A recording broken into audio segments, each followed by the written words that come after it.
Testing. 1, 2, 3, 4. Shout out to Tuesday. Shout out to all of y'all. I am still on the couch. Sorry for your luck. I am on the couch. This is a one screen. I got to do the best I can do because I'm being lazy and a little depressed. So shout out to all y'all. Yeah, I know I started it a little bit early because I'm just sitting here and I got myself on the TV. I got myself on the phone. This is interesting, since I'm just, here on the couch. Oh my goodness, it's been a long ass day. I just got back home trying to catch up on what in the hell is going on, and it's too damn much. It's too damn much. I cannot keep up. We're about to look into it. I said, you know what? We haven't. Let's back away from the plane and plane crash for a second. I got a little bit of an update, but after that, we're gonna back up off of that for a second. All right. You know what's going on at the damn at the airports? The lines are long, so I don't know. That's and it's a sore spot with me at this point because I don't even want to talk about it. I'm just so upset still. I just can't even believe it. I was supposed to go to work today. I didn't. I did not go to work today. I got these days off because I wasn't supposed to be here. And I just was like, I came back from the gym and I didn't even want to do a thing. Not a thing. I didn't even want to do shout out to Hood Conservative. Jay-Z used to be my favorite rapper. Don't even listen to that ish anymore. Life is funny. You know what? I just saw a bit of this on a blog and I was like, what is going on? And I tried to see, is that really an interview? And it's like, oh yeah, I heard he was coming out with he's going on tour. Oh, that's why we want to come talk now. All right, it makes sense. So we'll just touch on it and see what's going on. Shout out to you and shout out to everyone that is here. Please hit the like button, subscribe if you are new. I went to see my daddy today. Oh my goodness.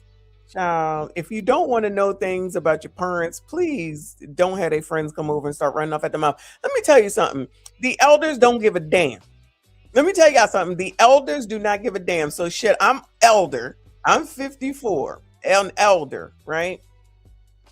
Let me tell you something. Going down there though did make me forget about plenty of my problems. Okay, let me tell you that it definitely made me, forget my own issues for a moment in time. Anyway, because my dad, I think I told you he got hurt in his assisted facility, trying to move. He's in a wheelchair because he's amputee, and so he's in rehab now. You gotta go to rehab, and I said no. So he got to go to rehab. So I had to go down there and I said, since I'm not going to go to work, Reaper, I didn't go to work. I'm depressed. Okay, y'all, please, I am depressed. I should not be. Let me phrase this right. I should be in the Caribbean right now. I should be in St. Martin. All right. And then they're charging me for all this shit. And I'm just like, I'm not even there. Why should I have to pay for this? This is not my fault. So now I have to dispute and see what a credit card company is going to do or see what the airline is going to. I'm stressed. Okay. I'm depressed. All right. And I got other issues. So let me live. Now, allegedly, I'm going to work tomorrow, meaning signing on because tomorrow is a work from home day. Allegedly. Well, we'll see if that happens. I'll let y'all know. Anyway. So I'm down there and these elders are coming to visit. So they're all 70 plus years old. And these two women came in and they friends from back in the day of my dad. So they talking. And the woman was like, I think we related. You always related to all the people that come in there. I think we related. All right, man, we could be, but I don't know who you are. Oh, we're related on your mom's side. I said, okay. So then she starts naming these names. I'm like, just agreeing with her, chat. Then she says, well, I bet you didn't know that I sent one of my friends over there to go talk to your dad for me. Man, why are we having this conversation right now? Why are you telling me this? So I looked over at him and he laughs. He's laughing. He said, Yeah, I said, Lord. She said, yeah, I was married at the time and my husband was messing around. So I said, shoot, I'm gonna go ahead and I'm gonna go for him. In my head, I start thinking about y'all. I said, it never ends. It just gets passed down and passed down and passed down, right? So she said, I just looked at her and she's like, yeah, girl, he was messing around with whoever. So I said, you know what? I'm going to go mess with. Mm-mm-mm. So I heard that there was, this was not recently. This was back in the day. This is when they were younger. So this is not now. This is back in the day when they were younger. So she said, I went and I knew that your dad was going to be at this party. So I said, I'm going to go for, I'm going to just say my dad because I don't want to say his name. And she said, I went with my girlfriend. So we went in there and there he was. And then my dad says, and she sent her friend over to talk to me for her. I just shook my head. She said, yeah. So I sent my friend over there to go talk to him for me. And you know what? They went home together. Lord help your people. Again, man, why are you telling me this? Why are you telling me this? So the girl that she sent over, her friend, her bestie, mind you, calls her the next day and says, I just want you to know that I stayed the night with And she said, girl, I don't care. I'm still going after him. I was like, you bitches, this is exactly the effing problem. This is the exact problem. Y'all will do whatever. It doesn't matter. And these probably be the same people talking about pick me, mammy, pick me, mammy. What are you talking about? Everybody's a freaking hoe. What are you talking about? So your husband was over here messing with some woman because that woman didn't give a damn about you. So you said you don't give, my dad was single, mind you, okay? So you said you was gonna go over here and mess with this person. You send your friend who knows your plan. Didn't I tell y'all ain't no sisterhood? Didn't I tell y'all ain't no sisterhood? So they're gonna do whatever y'all allow them to do. Y'all keep doing this shit. Then you'll be like, how come this? How come that? Men ain't ish, men ain't that. Y'all ain't ish. That's why the shit continues on today. Today. They talking about way back when. It had to be the 60s because it was before I was born. Okay? Oh, no. Actually, the 70s because I was born, because this is how I figured out that I was born, right? So she said, so she still went after him. And honestly, I'm sure he had her too. Let's be honest. I'm sure my dad had her too. So she said, you know who that lady was? So she told me her name. And I looked at him. I said, the woman you married? He said, yeah. I said, oh my God. I said, so your friend sent her friend because her husband was messing with some heifer. So she sent her friend. Her friend took you down. You ended up marrying the friend. And the lady goes, yeah, that's how it went. But guess what? It didn't matter because he was still calling me. I said, I can't take it. I can't take it. I cannot take it. And why, ma'am, are you telling me this about my damn father? Why? Why? Why? Why? So she's sitting here. This lady, if I'm 54, 18, 5, 6. My mom is 71. So my dad is probably 74, 75, right? So this lady is, odds are 73, 70 something. She said, y'all, she said, I still want to get married. I said, oh my God. I totally was thinking about y'all when I'm sitting here listening to this conversation. She said, yeah, I still want to get married because I feel like being married to him was not really being married because he was messing around the whole time that we was married. I said, oh, okay. Okay. Yeah, so then the next lady that was sitting next to her, because she came with a friend, it's not that friend that's not the woman that he was married to, because I know that woman, right? And she goes, well, I was in the military. I said, oh yeah? Oh, okay. And she said, I forget what she said she did, child. Something, whatever her job was in the military. It was something that was not like on the front line, right? And she was like, yeah, and I had fun. That's what she kept saying. And I was looking at her, okay. She said, yeah, I had fun. She wanted to tell me her whole stories, y'all. I'm telling you, I'm telling you, I'm telling you. She wanted me to ask her what happened. Ma'am, first of all, I don't know you. Second of all, you're 70, 80 years old. Third of all, why would you want to tell me this? You realize that even though I know I'm my age, I'm still his child. Do you think he wants me to know how much of a hoe he was, even though I already know? Do you think he wants me to know the details of his hoedness? Okay. I said, oh, she was just looking at me. Yeah, I was only one of two women with a bunch of men. So, child, I know what that meant, y'all. I know what that meant. I said, oh, okay.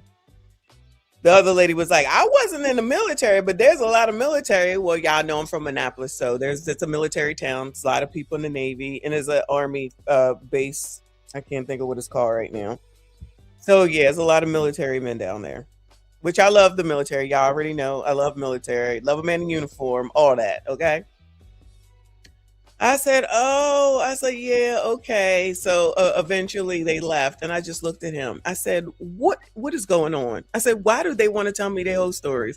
He just starts laughing. I said, like, I already have an idea. I don't need like the actual details. You know what I mean?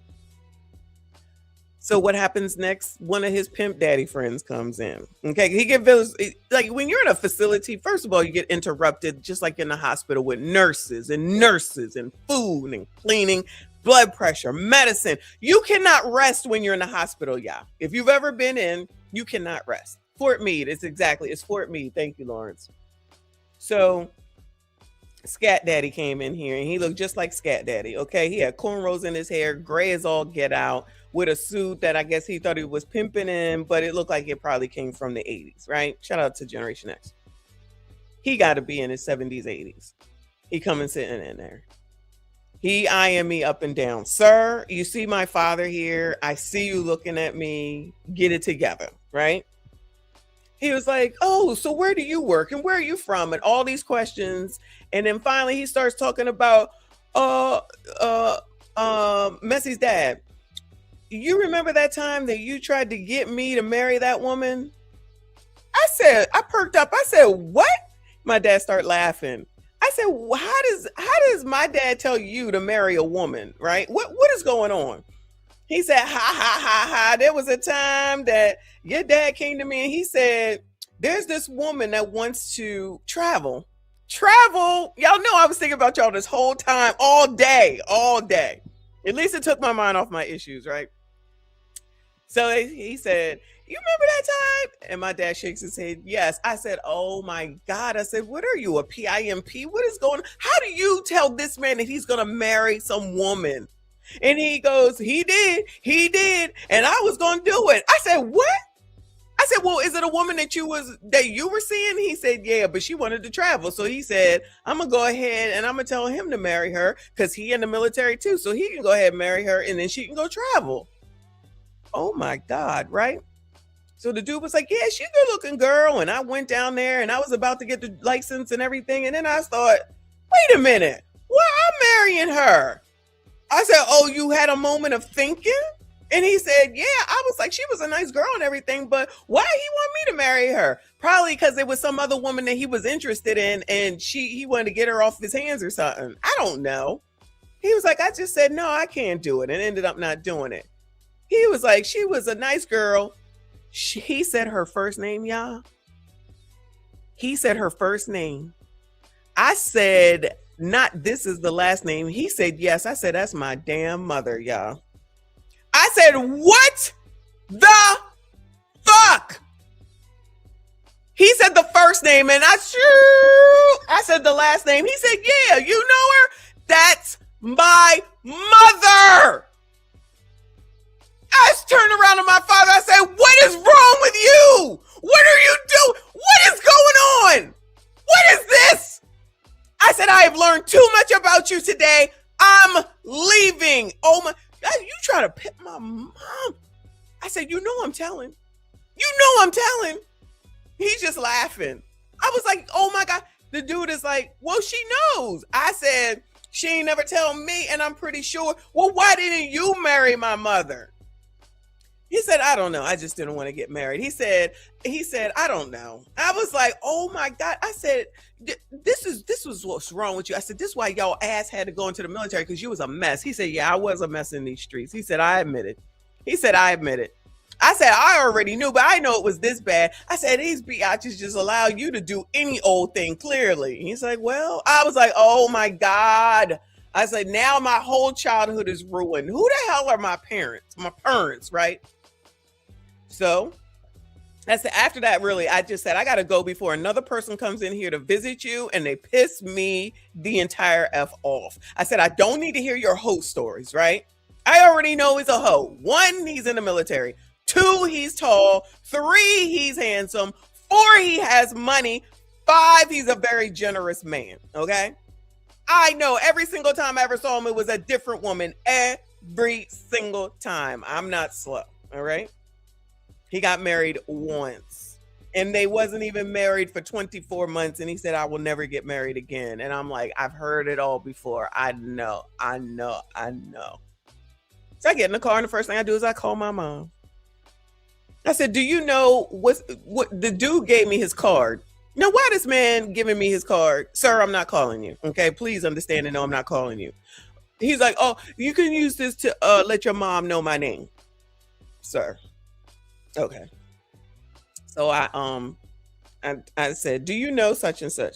Oh yeah, he's a nice man. I know him.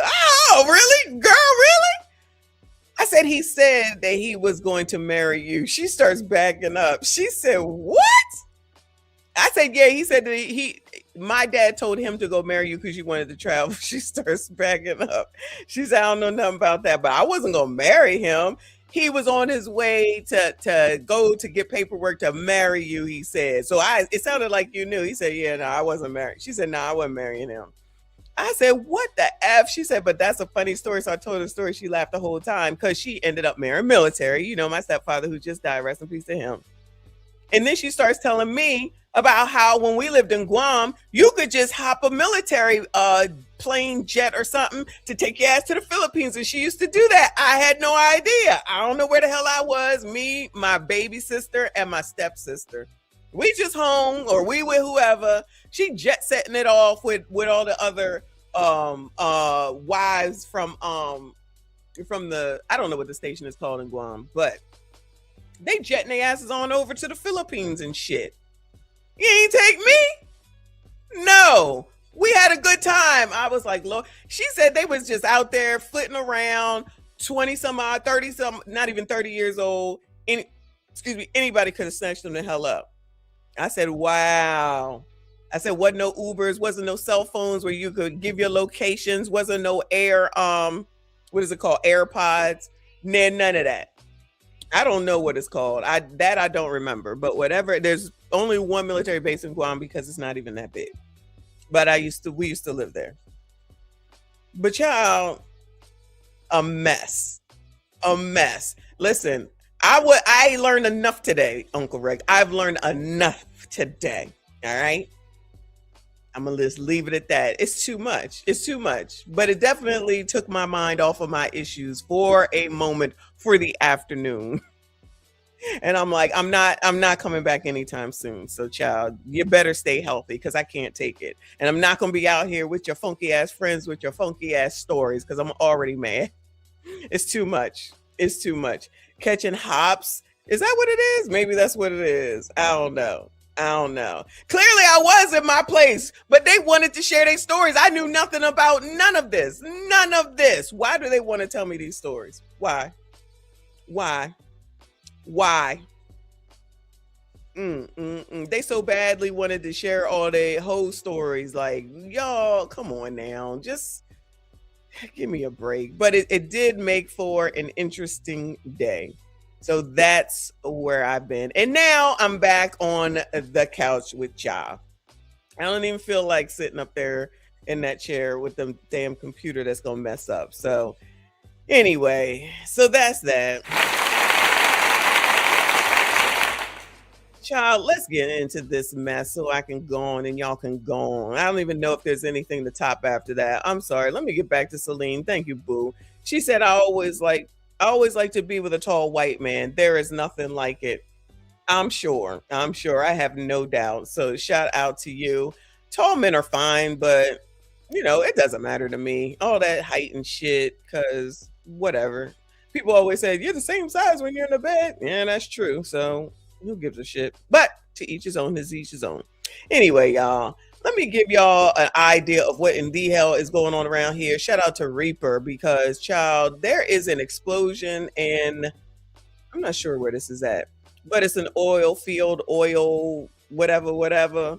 So then that means that gas is probably going to go up. So this says, covering the explosion at Valero Refinery in Port Arthur. Do y'all know where Port Arthur is? I'm not sure. To follow breaking news tonight from Port Arthur following an explosion at the Valero Refinery. It rocked a lot of homes around the area, including one in Mid-County. Take a listen. Damn. This is from Nederland as the explosion happened around 6:20 this evening. And Southeast Texas is still on high alert. Sabine Pass ISD has closed tomorrow. Good evening. I'm Nick Canizales. And I'm Clayton Rhodes. People across the west side of Port Arthur and beyond have been told to stay indoors and off the roads as emergency crews deal with this very fluid situation. And there's a shelter in place for the west side of Port Arthur from Stillwell West and then south of 73. Pleasure Island is included in that and Sabine Pass. Shelter in place. Port Arthur Mayor Charlotte Moses took to Facebook alongside City Councilman Thomas Kinlaw. Mayor Moses suggested turning off AC units to help prevent outside air from circulating inside. Some News reporter Spencer Plato is live from Port Arthur. Spencer, what's the latest? We know it's dark right now. Are you still able to see the smoke? Yeah, that's right, guys. I'm on Gulfway Drive and Terminal Road. And like you can see behind me, there is still some smoke, but it's not as thick as we saw earlier. It has toned down quite a bit within the last hour. Earlier, it was just a thick smoke cloud, kind of looked like a thunderstorm earlier. And now that smoke was coming behind a building at the Valero Refinery. And fire crews and first responders, they have been flying in and out of this entrance for the past hour. They have blocked off the road right in front of the entrance. And so this has activated a shelter in place that has been issued for the west side of Port Arthur. And we have seen multiple cars try to come down this street. Police have blocked off the entrance. Police are using their megaphones. I see black smoke, girl. What you talking? Child, this a mess. Drivers to turn around. They're not allowed to enter into the entrance. And so drivers, they're being asked to avoid the area, and that's including State Highway 87 and 82 near the refinery. And I spoke with Port Arthur Mayor Charlotte Moses a few minutes ago, who says a group of children, they're stuck in Sabine Pass because buses haven't been able to get through the closure. Our main thing is getting the kids that are in Sabine Pass, as the county's in charge, because these are county roads. And so they're trying to make sure we get those kids out of Sabine Pass home from school that we're not able to get out of Sabine Pass. Yeah, and at this point, Mayor Moses says the cause of the explosion is still unknown. She says there are no injuries at this time, and this remains a developing situation that we will continue to follow. Well, thank God for that. No injuries. And keep you guys updated on air and online as we learn more. But for now, live in Port Arthur, Spencer Plato, 12 News. Alrighty, thank you, Spencer. We also have new video showing the moments right after the explosion from the air. Now, this is from Coda L. Riley, who took this from a crop dusting plane. You can really see the magnitude of this emergency situation, which is why residents are being told, y'all, can't that catch to something else and be a big ass explosion or something? To be extra careful tonight. Again, those close to the explosion site are being told to shelter in place as the TCEQ continues monitoring here. Yeah, but what you should do in a shelter in place, well, according to FEMA, stay indoors, lock all doors and windows for a better seal, turn off your air conditioner, fans, and close your fireplace. Suffocate your ass. It says stay inside, lock the doors and the windows, turn off. So die?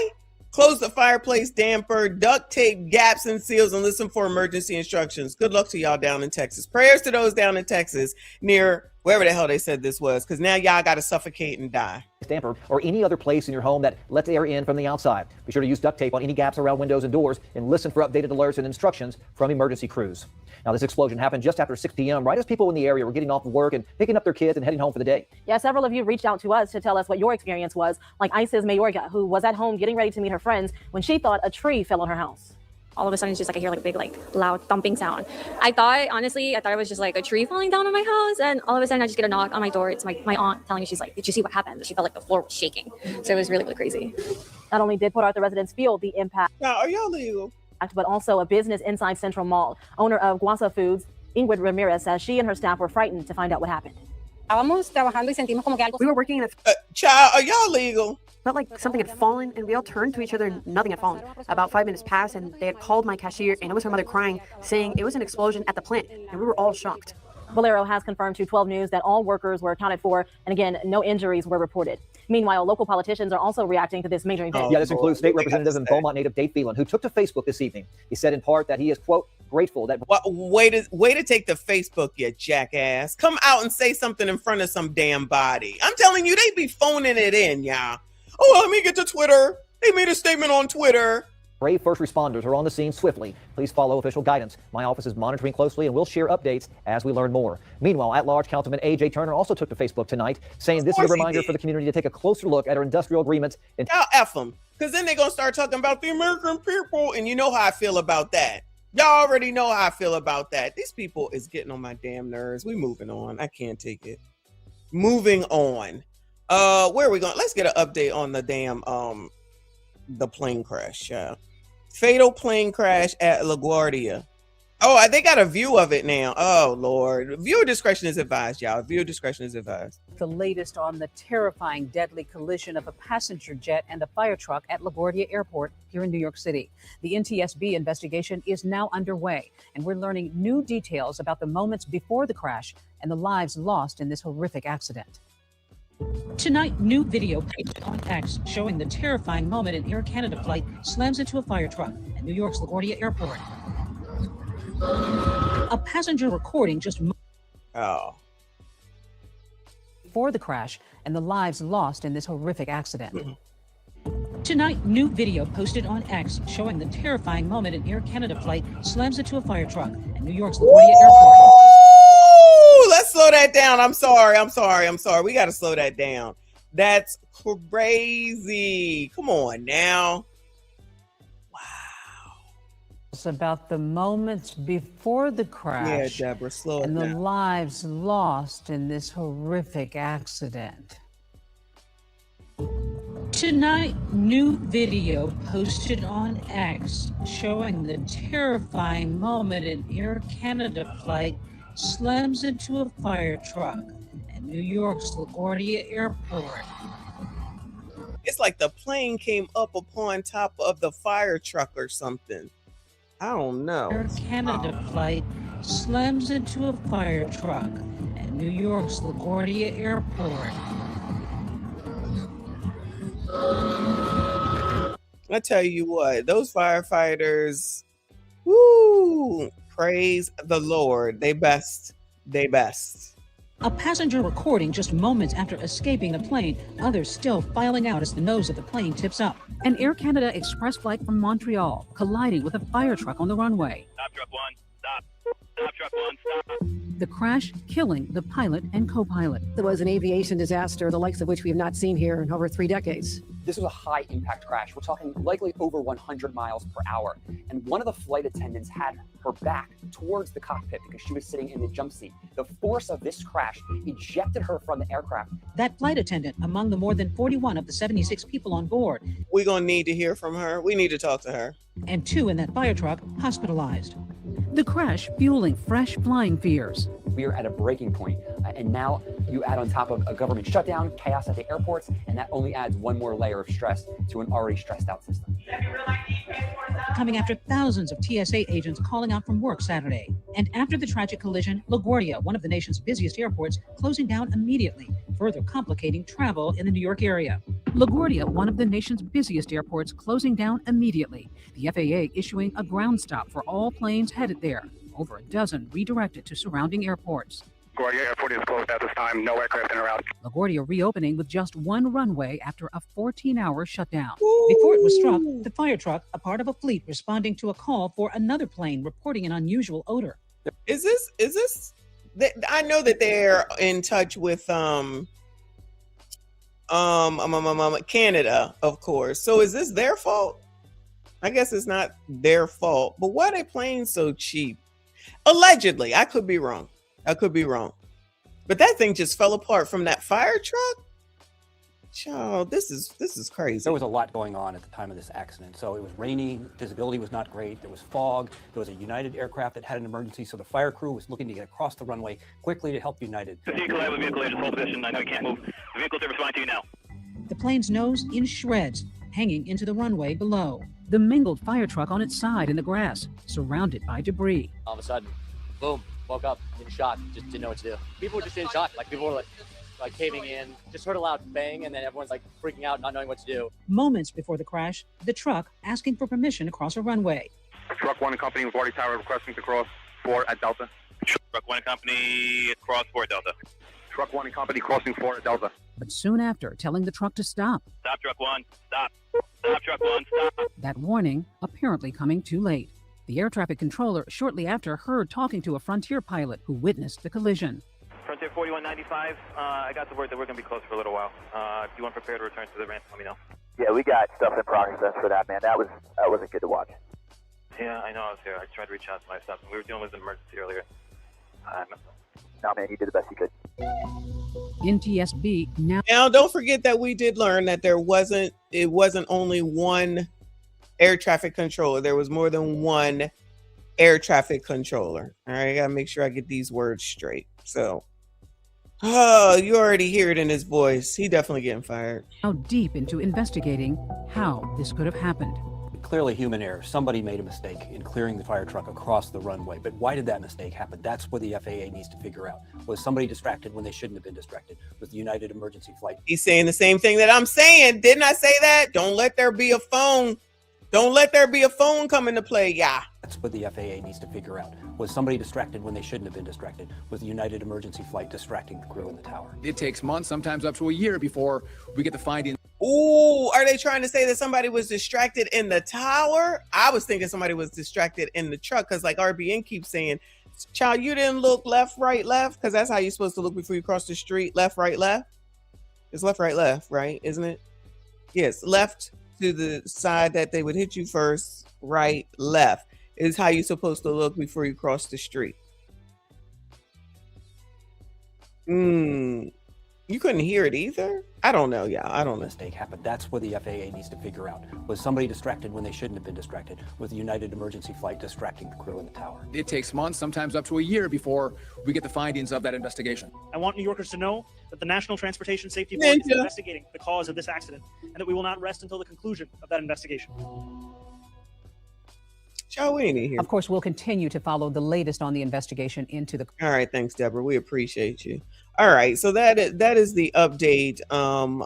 As far as I can tell, the most up-to-date information on the plane crash. Now we got visuals of how it happened, and it's a mess, just as much of a mess as we thought it would be, in my opinion, anyway. So, prayers to those people. Hopefully, all the rest, everybody else is gonna be okay, and we'll see what happens. Hopefully, it is not that the fire truck person was on the phone. You know they're going to be checking the ping or whatever. I'm just saying. I just would assume left, right, left, but that's just me. One bag ship. Thank you, hon. I appreciate you. They said love the daily streams. Thank you so much, hon. I appreciate you. It'd be tough trying to figure out what to talk about, y'all. It was tough today. I had to give y'all that story though, unfortunately. All right, so they're allegedly about to make a deal on the TSA stuff, which they better. Now, I'm not going to listen to this whole thing, but it says from Fox, he's lying. Kennedy tortures Schumer. Oh, Lord. What is going on? Senator John Kennedy of Louisiana, it's so good to have you here. Some of those constituents are super patient. In New Orleans, the overall nationwide call-out rate is 11.76%. At New Orleans, it's 42.3%. And, sir, I want you to listen to Senator Schumer. He says that President Trump is the one that is standing in the way of TSA paychecks. Watch. Let's make it very clear. Donald Trump is the one standing in the way of paychecks for TSA workers with the ridiculous attempt to pass the SAVE Act. The SAVE Act, which would destroy a lot of what we know about democracy. Child, do we need to go over the SAVE Act one by one? Because now it's because of the SAVE Act. Now it's Donald Trump's fault, of course. Didn't somebody just say that a second ago? I feel like the senator is trying to reverse Uno the situation for the reason that the shutdown started in the first place, sir. Well, look, Senator Schumer, in this instance anyway, he's lying. He's lying like fish swim. I mean, here's what's going on. We've had DHS shut down for 38 days, I think.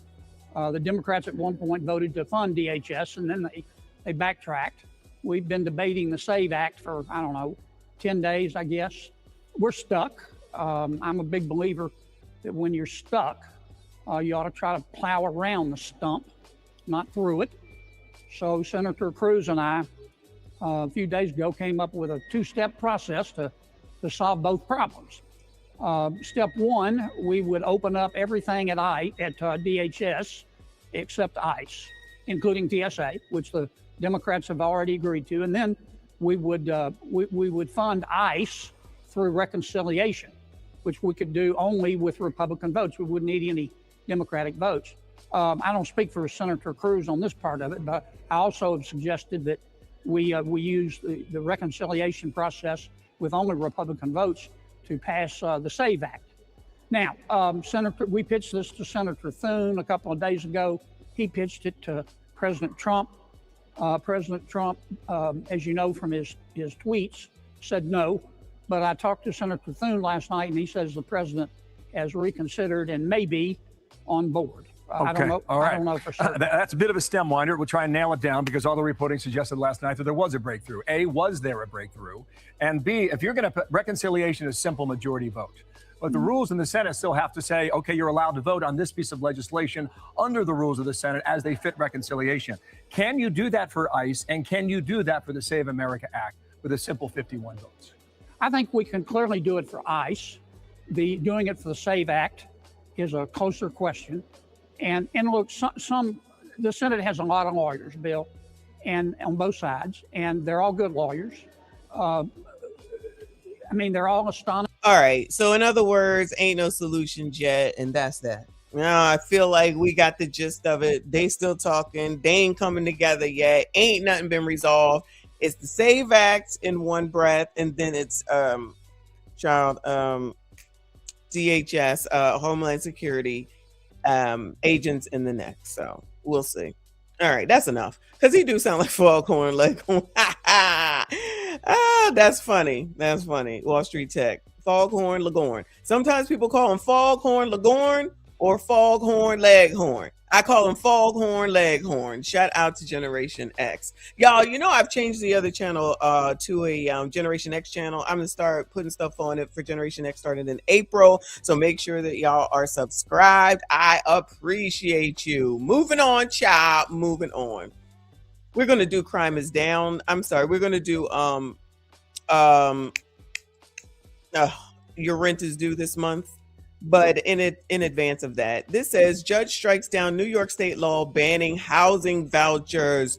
No. A New York State appeals court struck down a state law this week banning landlords from turning away a prospective tenant just because they use federal housing vouchers like Section 8. Investigative reporter Tim McNicholas brings us the latest on an issue he's covered extensively. For years, CBS News New York has uncovered cases of landlords and realtors denying people who use housing vouchers, openly posting no Section 8 in listings on Craigslist and... Well, we don't want it. Why should we have to take it? What kind of bullshit is that? You have to take it. No, I don't. No, I don't. I'm telling you, this is some bullshit, but this is that shit that New York will do to y'all.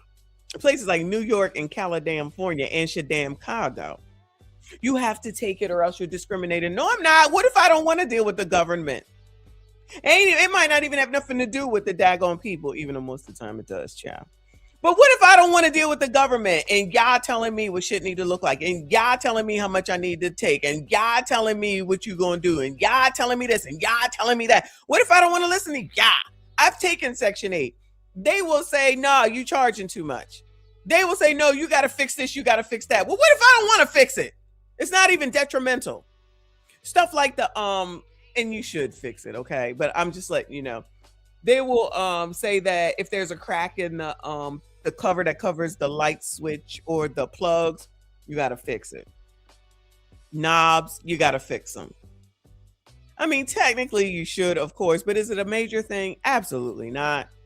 So they want to make you do all that, but they won't go over there and make sure that there's no rats, roaches in the elevator works, but you want to nickel and dime me?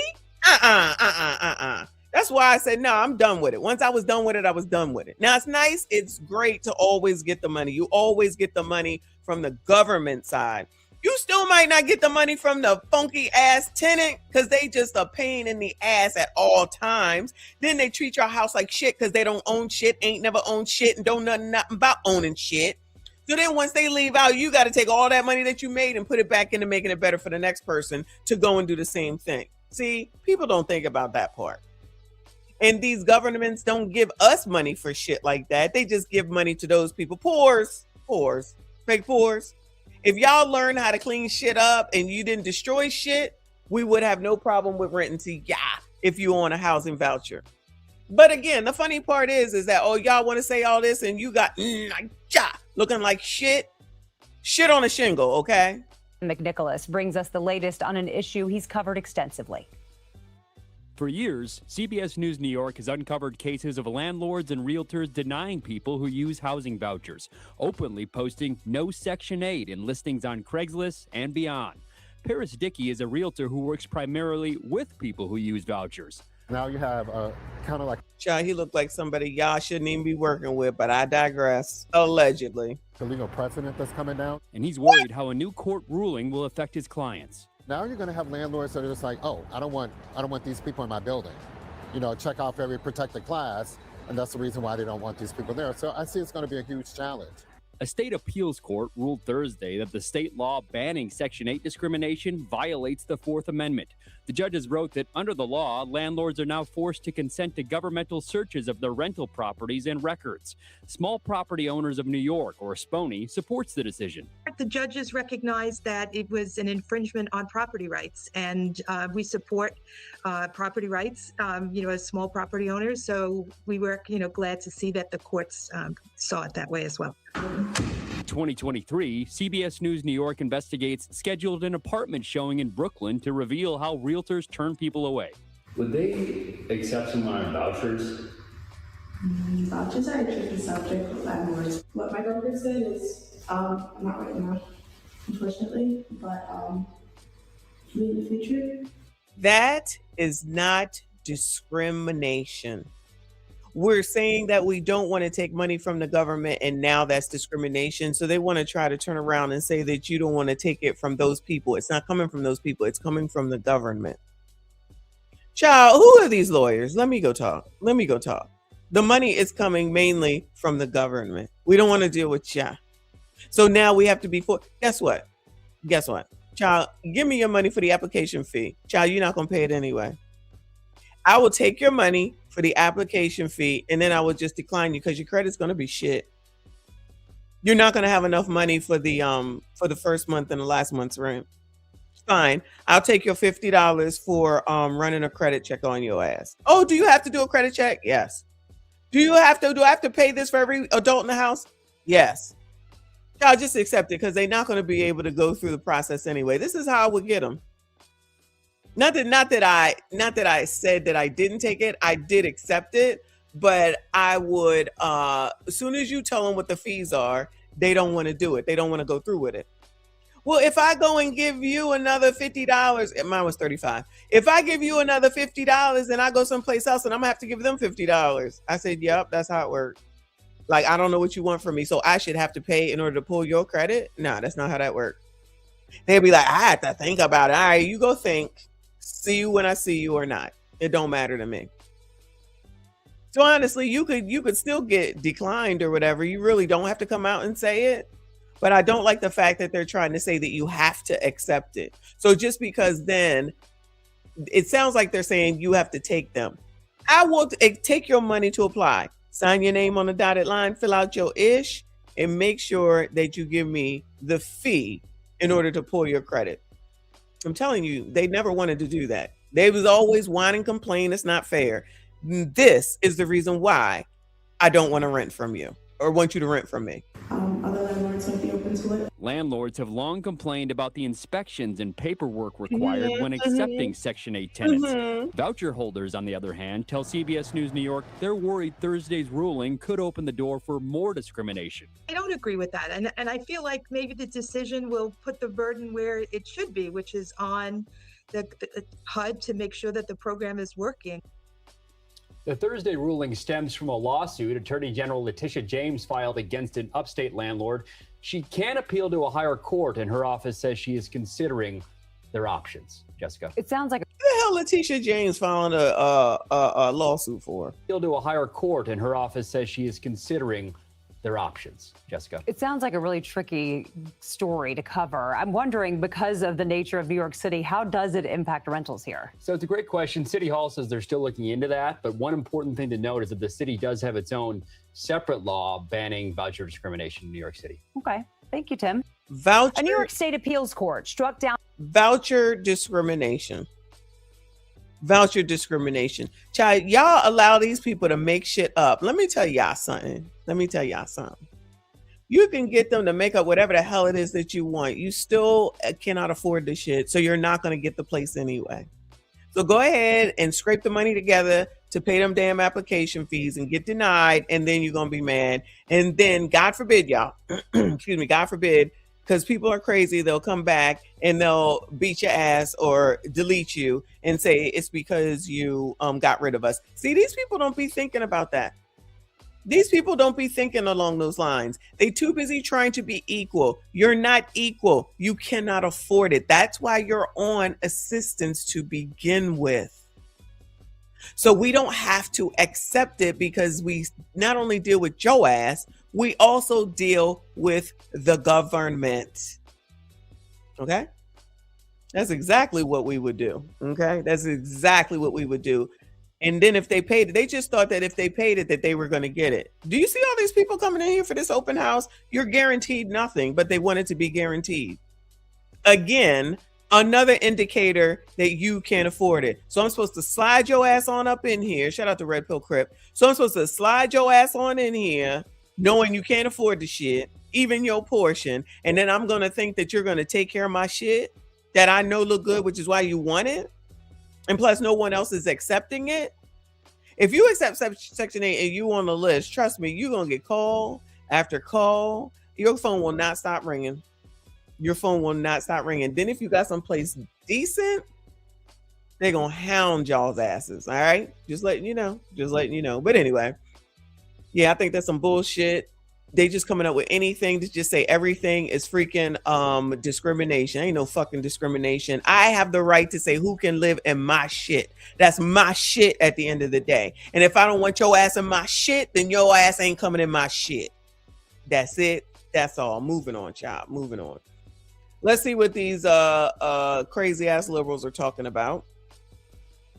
This says this liberal who serves on Chicago City Council says it was 18-year-old's fault that she got deleted by an illegal migrant. Sheridan, 18, was in the wrong place at the wrong time. She might have startled the migrant who deleted her. Where the feminists at? Yeah. Where the feminists at? Where are all the people that care about women? Where are all the people that's out here fighting for women? Where are all the people that say they're choosing the bear over women? Where are all the women who want to live on the island with only women and no men? Where they at? Because honestly, I've been thinking about this, which is why I pulled this one to go over. Where are all the feminists that care about women when most of the people that are being taken out by the illegals? Now, am I saying that it's a lot? I don't understand how people can sit up here and say, well, it's not that many people. Oh, okay. Well, it's okay for this many people to die, y'all, or be deleted by illegal migrants because they think it's not enough. Remember that, okay? But y'all care about women and children so much. Guess who is out of here mostly at the hands of when they do commit these crimes? It's mostly women and a lot of kids. Where y'all at? Where y'all at? How come y'all not out here saying, no, y'all gotta go because we care about women's? I told y'all, ain't no sisterhood. They don't give a shit about you. It's whatever their agenda is at the time. Because anybody that allegedly cares about women, out here talking about women, out here talking about equality, women can do anything men can do, we can do it all better. Excuse me. They should be outraged. They should not be fighting to keep these same people in here because one woman gone is too many women gone. Where they at? Why are they fighting against their alleged interest? Y'all just be falling for the okie doke. And most of this is because of your Trump derangement syndrome.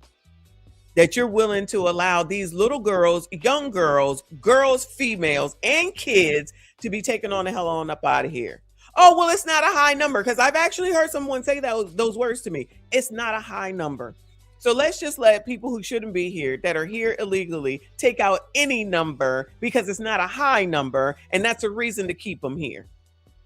Again, you're either deranged and out of your effing mind, or you have your Trump derangement syndrome, which of course it could be both. Y'all don't even see it. Not y'all, you know what I'm saying. But let's hear this heifer. Right, and they go out on the pier, they walk around. So the kids were out doing normal things people do in the neighborhood. And it sounds like this might have been a wrong place, wrong time, running into a person who had a gun. They might have startled this person at the end of the pier unintentionally. But that's all the time, right? And they go out on the pier, they walk around. So the kids were out doing normal things people do in the neighborhood. And it sounds like this might have been a wrong place, wrong time, running into a person who had a gun. They might have startled this person at the end of the pier unintentionally. But that's all the time, right? And they go out on the pier, they walk. So they regularly, because they live here, go out on the pier. Must be New York, I believe. And they're out doing whatever it is that they do, because they live here and they've been in the neighborhood for forever. And they must have startled the person. So then that person went and took you out, and that was okay. Whether it was a young lady, a woman, a female, or a kid, it's okay because you just startled the migrant. You startled the illegal migrant. So it's your fault. And this person is on some sort of a council. What is it? This is Chicago. This is who these people are. So remember the girl, I forget her name, in Baltimore, or let me not say Baltimore, in the Maryland area, and she went out and left her dad, I'm going to get gas, and then she met up with the illegal, and then they went home and they heard that they was having relations, and all of a sudden he dumped her over, he deleted her allegedly and dumped her over the bridge. Where, we've been waiting for all that follow-up. Now it's nowhere. I don't hear nothing. But that's okay. It's not a problem because it's not a lot, so it's okay. So then she was black. So y'all don't care about black. Y'all don't care about women. Y'all don't care about female kids. Y'all don't care about kids as a whole because it's not a lot yet. It's not a lot yet. Then there's Laken Riley, correct, which is a name that a lot of people know. That's okay. Forget about the fact that she's a girl. She's a female. I don't know if she was a woman or not. I'm not really sure. I think she was a child, right? And forget about all that. Fight for them to stay. This is how delusional these people are. This is how delusional these people are. So you're fighting for the same people that took all these people out. And there's no discrimination. It's anybody. It's white, it's black, it's Hispanic, it's a kid, it's not a kid, it's a woman. It's typically female, though. It's definitely typically female. But you're fighting for these people to stay. But you allegedly love women, and you allegedly love children, and you allegedly want equality. You want to equally be crazy as F because of your Trump derangement syndrome, because that's all it's about. Whatever Trump wants, you want to do the opposite of because you want to be difficult. And you think that hurts him. At the end of the day, the shit that these people are doing, it hurts us before it hurts him. And these jackasses don't even realize it. And us means all of us, not just us right here. So any of these kids in this daggone neighborhood, if there's any others, could potentially be in jeopardy because they out there doing whatever it is that they do. They out here playing like they normally do, and now they can't do that because y'all want to have asylum seekers, illegal asylum seekers here because you want to stick it to Trump, or because you want to go ahead with this narrative so that you could go in. Thank you, boo. So you could go in and help to get these votes, because now with the SAVE Act, it's so difficult, Jim Crow 2.0. And you guys are supposed to be the nice ones, the good ones. You're not good. You honestly might be worse. I know nobody wants to hear that, but at the end of the day, I really think that they might be worse because you try to act like you're so good and you ain't shit. And you ain't shit. Let's go on over here and start to get into some crime, because remember, Jasmine Crockett says, if you don't think you're a criminal, then you're not a criminal. So we're going to start with a tough one, very tough one. It's unspeakable, really. A 94-year-old woman raped right here in Baton Rouge. Tonight, Baton Rouge police say they worked through the night to identify their suspect and arrest him. Our chief investigator, Chris Nakamoto, is here now with what neighbors have to say about this, who, as you can imagine, are stunned, and what may make you even more mad is the suspect's troubling criminal history. Chris. Now, I'm sure y'all have heard of this. It's taking me a minute to get to it because I really didn't want to do it, but y'all have been sending it to me. So this little MFer allegedly raped a 94-year-old, okay?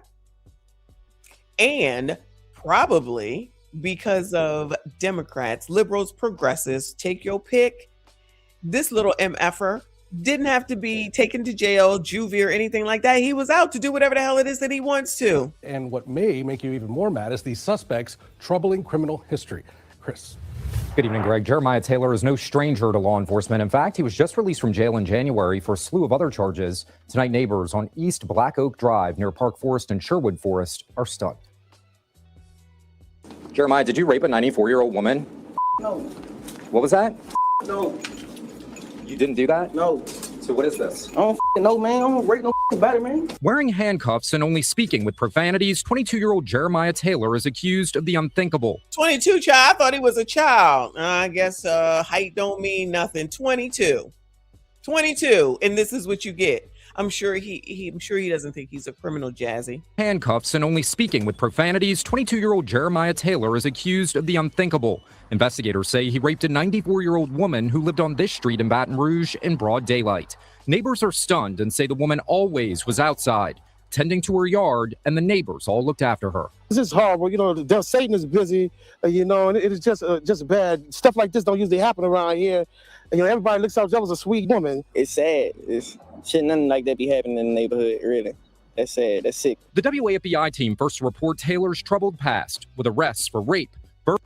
Wait a GD minute. Wait a GD minute. Oh, well, he didn't do nothing even though he's been accused of it before. First degree rape. What is this? 2024. Unauthorized entry in an inhabited dwelling. Simple burglary. Simple criminal damn property. What is it? Misdemeanor SB. First degree rape. Again, another one down in August the 30th. Or it's a different case anyway. Theft, second degree battery, theft, second degree rape again back in December 2024. SB, second degree battery, first degree rape back in August 2024. Violation of a protective order in 2026. And you MFers let this little chocolate ass, black ass, funky ass, nasty ass, dirty ass out. 22. And y'all think, see, I know where is this at? Hold on, where is this at? I don't remember. Where is this at? IT man accused a 94-year-old woman. It's probably a liberal place, of course. And then you have people trying to say, oh, well, he's not a criminal if he doesn't think that he's a criminal. Nah, he a criminal, and so are you. And some of these damn people that are putting these things on the books and the judges that agree to them need to go to jail too. This is bullshit. Burglary, unauthorized entry, all within the past 2 years. The WAPI team found his most recent arrest was dismissed by District Attorney Hiller Moore's office, allowing Taylor back out on the streets. The frustration palpable for detectives who repeatedly see the same offenders over and over. It is a source of contention. It is a source of frustration on our department and with our officers. Why this is happening is... Sir, you're just being racist.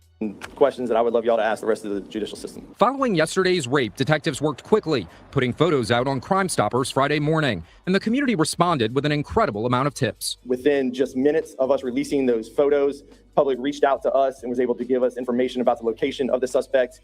Our detectives then went and were able they said, yeah, him again. Here you go. To arrest the suspect within just a few minutes in the same vicinity. For neighbors who look after neighbors, if he's found guilty, many of them say they want to see Taylor pay the ultimate price. They want to see the state seek castration in this case and more. I don't think he deserves to live.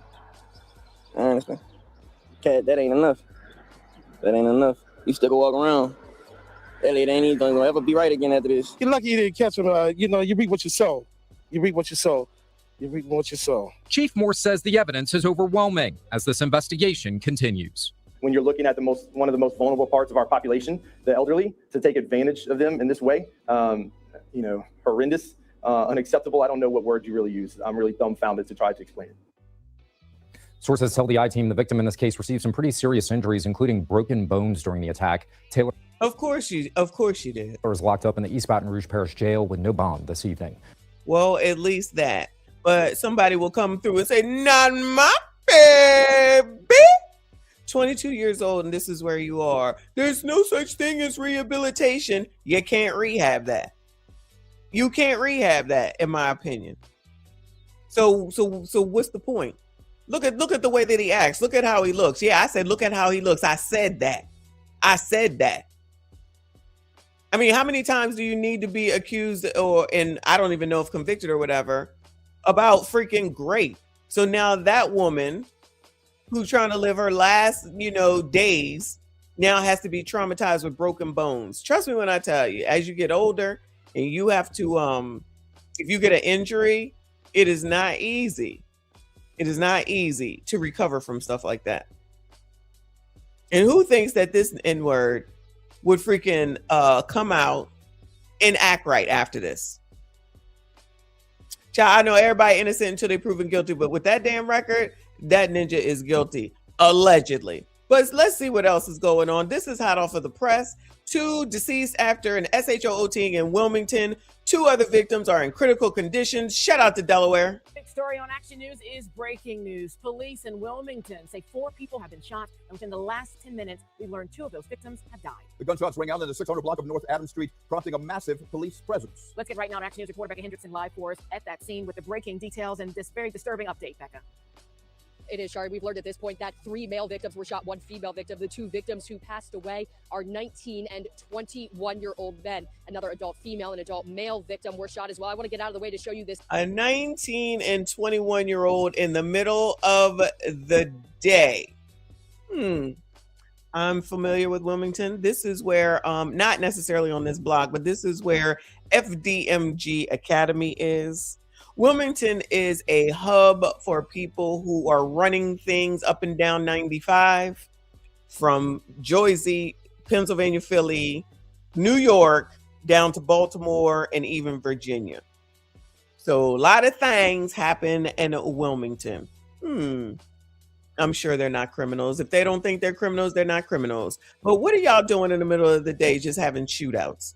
I'm just asking questions. 3 male victims were shot, 1 female victim. The 2 victims who passed away are 19 and 21-year-old men. Another adult female and adult male victim were shot as well. I want to get out of the way to show you this massive scene behind me. You see all the police markers here on the grounds. They go back for a couple blocks. This is North Adams Street in Wilmington. The police blockage goes from where we are just before 8th and Adams all the way down to 4th Street. Police for hours have been asking the community to avoid this area as they continue their investigation. And we saw a lot more police out here earlier. The investigation on that sense, the paramedics have left the scene, but police are still here. Take a look from overhead. You see that police presence when those shots rang out around 2:23 this afternoon, again on the 600 block of North Adams Street in Wilmington. Just to go over it again, we learned that 4 people were shot.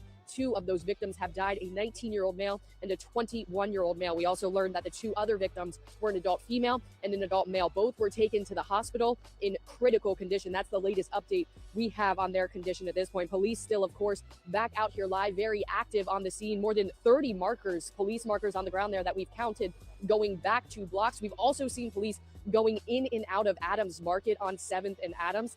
We presume that's part of the investigation as well, but still Now they probably went in there, couldn't afford nothing, came back, started. Plenty of unanswered questions here. What prompted the shooting? What led up to it? Where the investigation stands at this point? If there are any suspects who did this? These are still questions. Now, girl, you know ain't no damn suspects that we need answered. But tragic update here in Wilmington, Delaware this afternoon.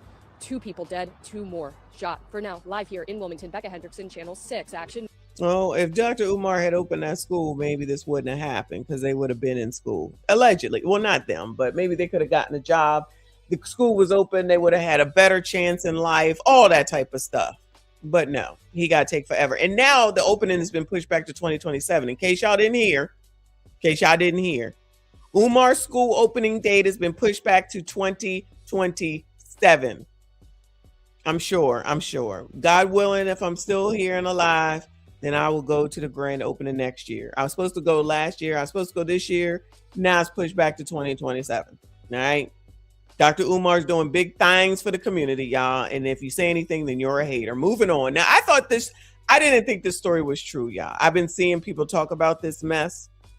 So, oh Lord, hold on a second. StreamYard is StreamYard. And hold on. This mess about this amputee who allegedly carried out a red rum. Quadruple amputee red rum suspect held without bond. How, Sway? What is going on, y'all? Now to another Fox 5 News alert. A quadruple amputee in Maryland accused of shooting and killing his friend, then dumping the body and fleeing to Virginia, will stay behind bars. Dayton Weber had his first court appearance today. This as he awaits extradition from Virginia. Fox 5's Homa Bash live in Charles County, where we are learning more about the man who died. Hi, Homa. Hi, Angie. Now, despite all the questions and the curiosity about this case, truly it has gone viral worldwide. We have to remember there is a victim at the center of all of this, a man who lost his life, family and friends who are grieving him. It's just upsetting. You don't want to hear about any kind of, murder or, shootings or anything like that. Like, we don't want that. And, again, it doesn't have anything to do with us here. They paid their money to come in the gate every time. And it's, just very upsetting for the community of Southern Maryland. To hold a weapon, you need two hands because the size of the weapon. Sir, calm down. You're being racist right now. Or is this disability obic? What's it called? Disability obic child, whatever it is. Sir, stop it. I saw was a 9mm. It takes two hands to hold a 9mm. Yeah. And I'm just wondering how you would do it. Well, this is 27-year-old Dayton Weber, quadruple amputee, professional cornhole player, and accused killer. Now you're looking at videos from his YouTube page showing him climbing a ladder, firing a rifle, sledding through the woods, loading and shooting a 9mm. Where there's a will, there's a way. Handgun, all without hands or feet, which he lost as a baby due to a bacterial infection. Now, Weber is behind bars in Virginia, where Charles County Sheriff's detectives say he fled due after murdering his friend, 27-year-old Bradrick Wells. The two were in a car. Oh, no, that's racism. He is not white. This is a racist. Are those puppies okay? This racism. County Sheriff's detectives say he fled to after murdering his friend, 27-year-old Bradrick Wells. The two were in a car with two other friends Sunday night, Weber reportedly the driver, before some sort of argument broke out. Loved ones telling me Weber and Wells have been friends since they were about 11 years old. Wells' family describing him as loving. Look at how good that does you. You can be friends from 11 years old all the way up to 20 some odd years old, and still your friend will take you out. With two other friends Sunday night, Weber reportedly the driver, before some sort of argument broke out. Loved ones telling me Weber and Wells have been friends since they were about 11 years old. Wells' family describing him as loving, a motocross rider, a car enthusiast. His body was dumped in the early hours of Monday morning in a stranger's front yard in Charlotte Hall, Maryland, about 15 miles from where he was shot in Weber's Tesla SUV. It wasn't until the following morning we realized that it was a homicide and that the body had been dumped here.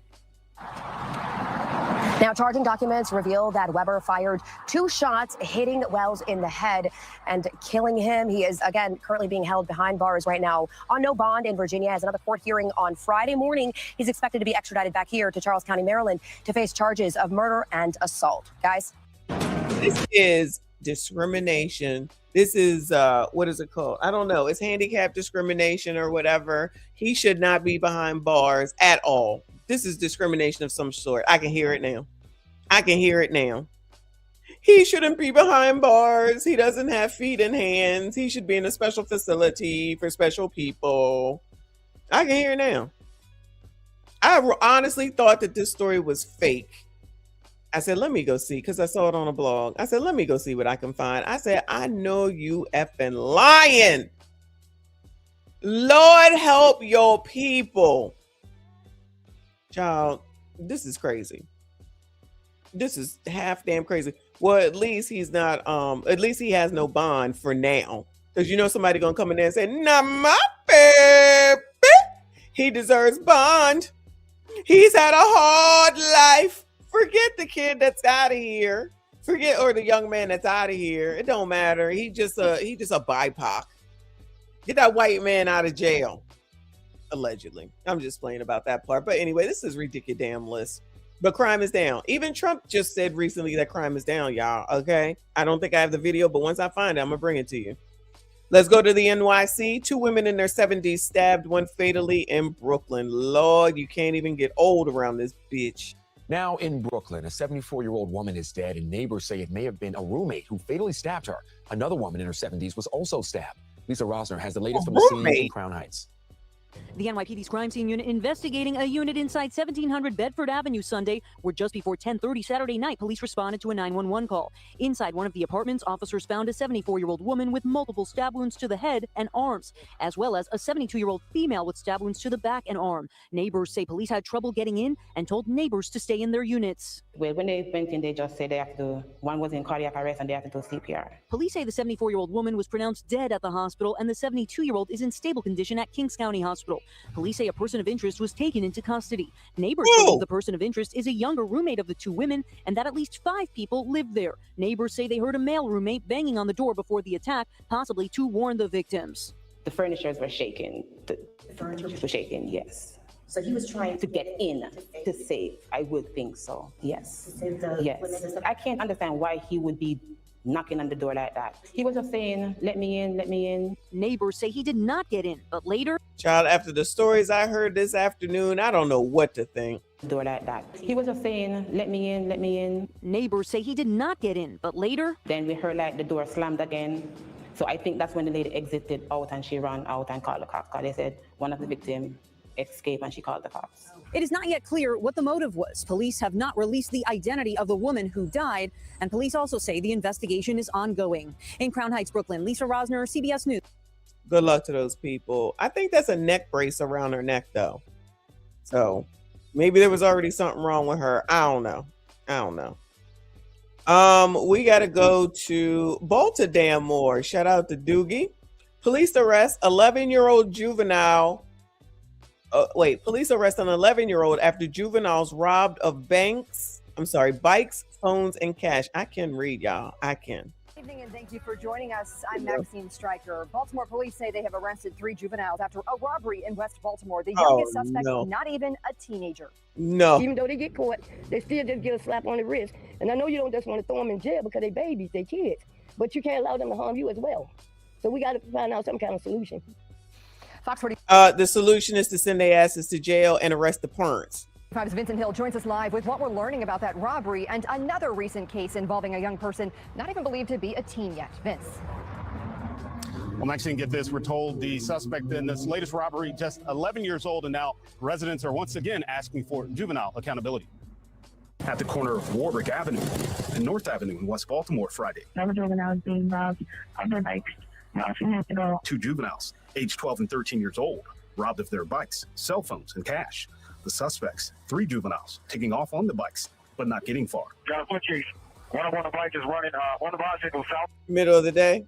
Down on Whitmore. Let's see what this one. With the help of the aviation unit, Baltimore police arresting a 14-year-old, a 13-year-old, and an 11-year-old. I did not know it that close to home. Miss Edna saw the commotion of police down the street from her house. You know they are that materialistic. They see what they want and they take it. Speaking out on her concerns about juvenile crime. It just put fear in people. They're allowed to do that and then be put right back out on the street once they caught. It's not doing any good. Those are the screams of a Canton smoke shop clerk who was robbed by 3 juveniles earlier this week. The youngest suspect, 10 years old, according to that clerk. My son, they don't do stuff like that. Fox 45 spoke to this father about that robbery. You don't really want them to ruin the rest of their life because they made a mistake, because they didn't know any better. But at the same time, you need them to understand that, like, yeah, they made a mistake and they didn't know any better. They're walking down the path, but you won't be able to come back. Back in West Baltimore. I don't like it. It puts fear in me as well. Because it could have happened to me instead of another child. Miss Edna with her take on juvenile crime. They get caught. They put them right back out here. They keep doing the same thing. And that's not good. It's not teaching them nothing. But they just do what they want to do when they want to do it. See, and that's not good. Now, we do know the 11, 13, and 14-year-old were brought here to juvenile booking, but tonight it's unclear if they're back on the street. Child, we know they're back on the street. Remember that one time about 2.5 years ago, that kid got arrested and they called the DA and said, come get your kid. He said, no, this is where he belongs. And they said, if you don't come get him, we're going to come arrest you. Like ass backwards. And that was Baltimore. That was definitely Baltimore. Now, I can say that their frontal lobe, I can agree that their frontal lobe might not be developed. Then take their damn parents because theirs should be developed. And if not, that's a they problem. Because you're responsible for them crumb snatchers. We don't give a damn. We don't give a damn about gremlins. Oh, I was supposed to come out. Shh. It's not all kids. I was about to say, was we supposed to do Gremlin Night? We might have to do a Gremlin Night. We going over to Chicago. A food delivery driver deleted near Laredo Hospital, child.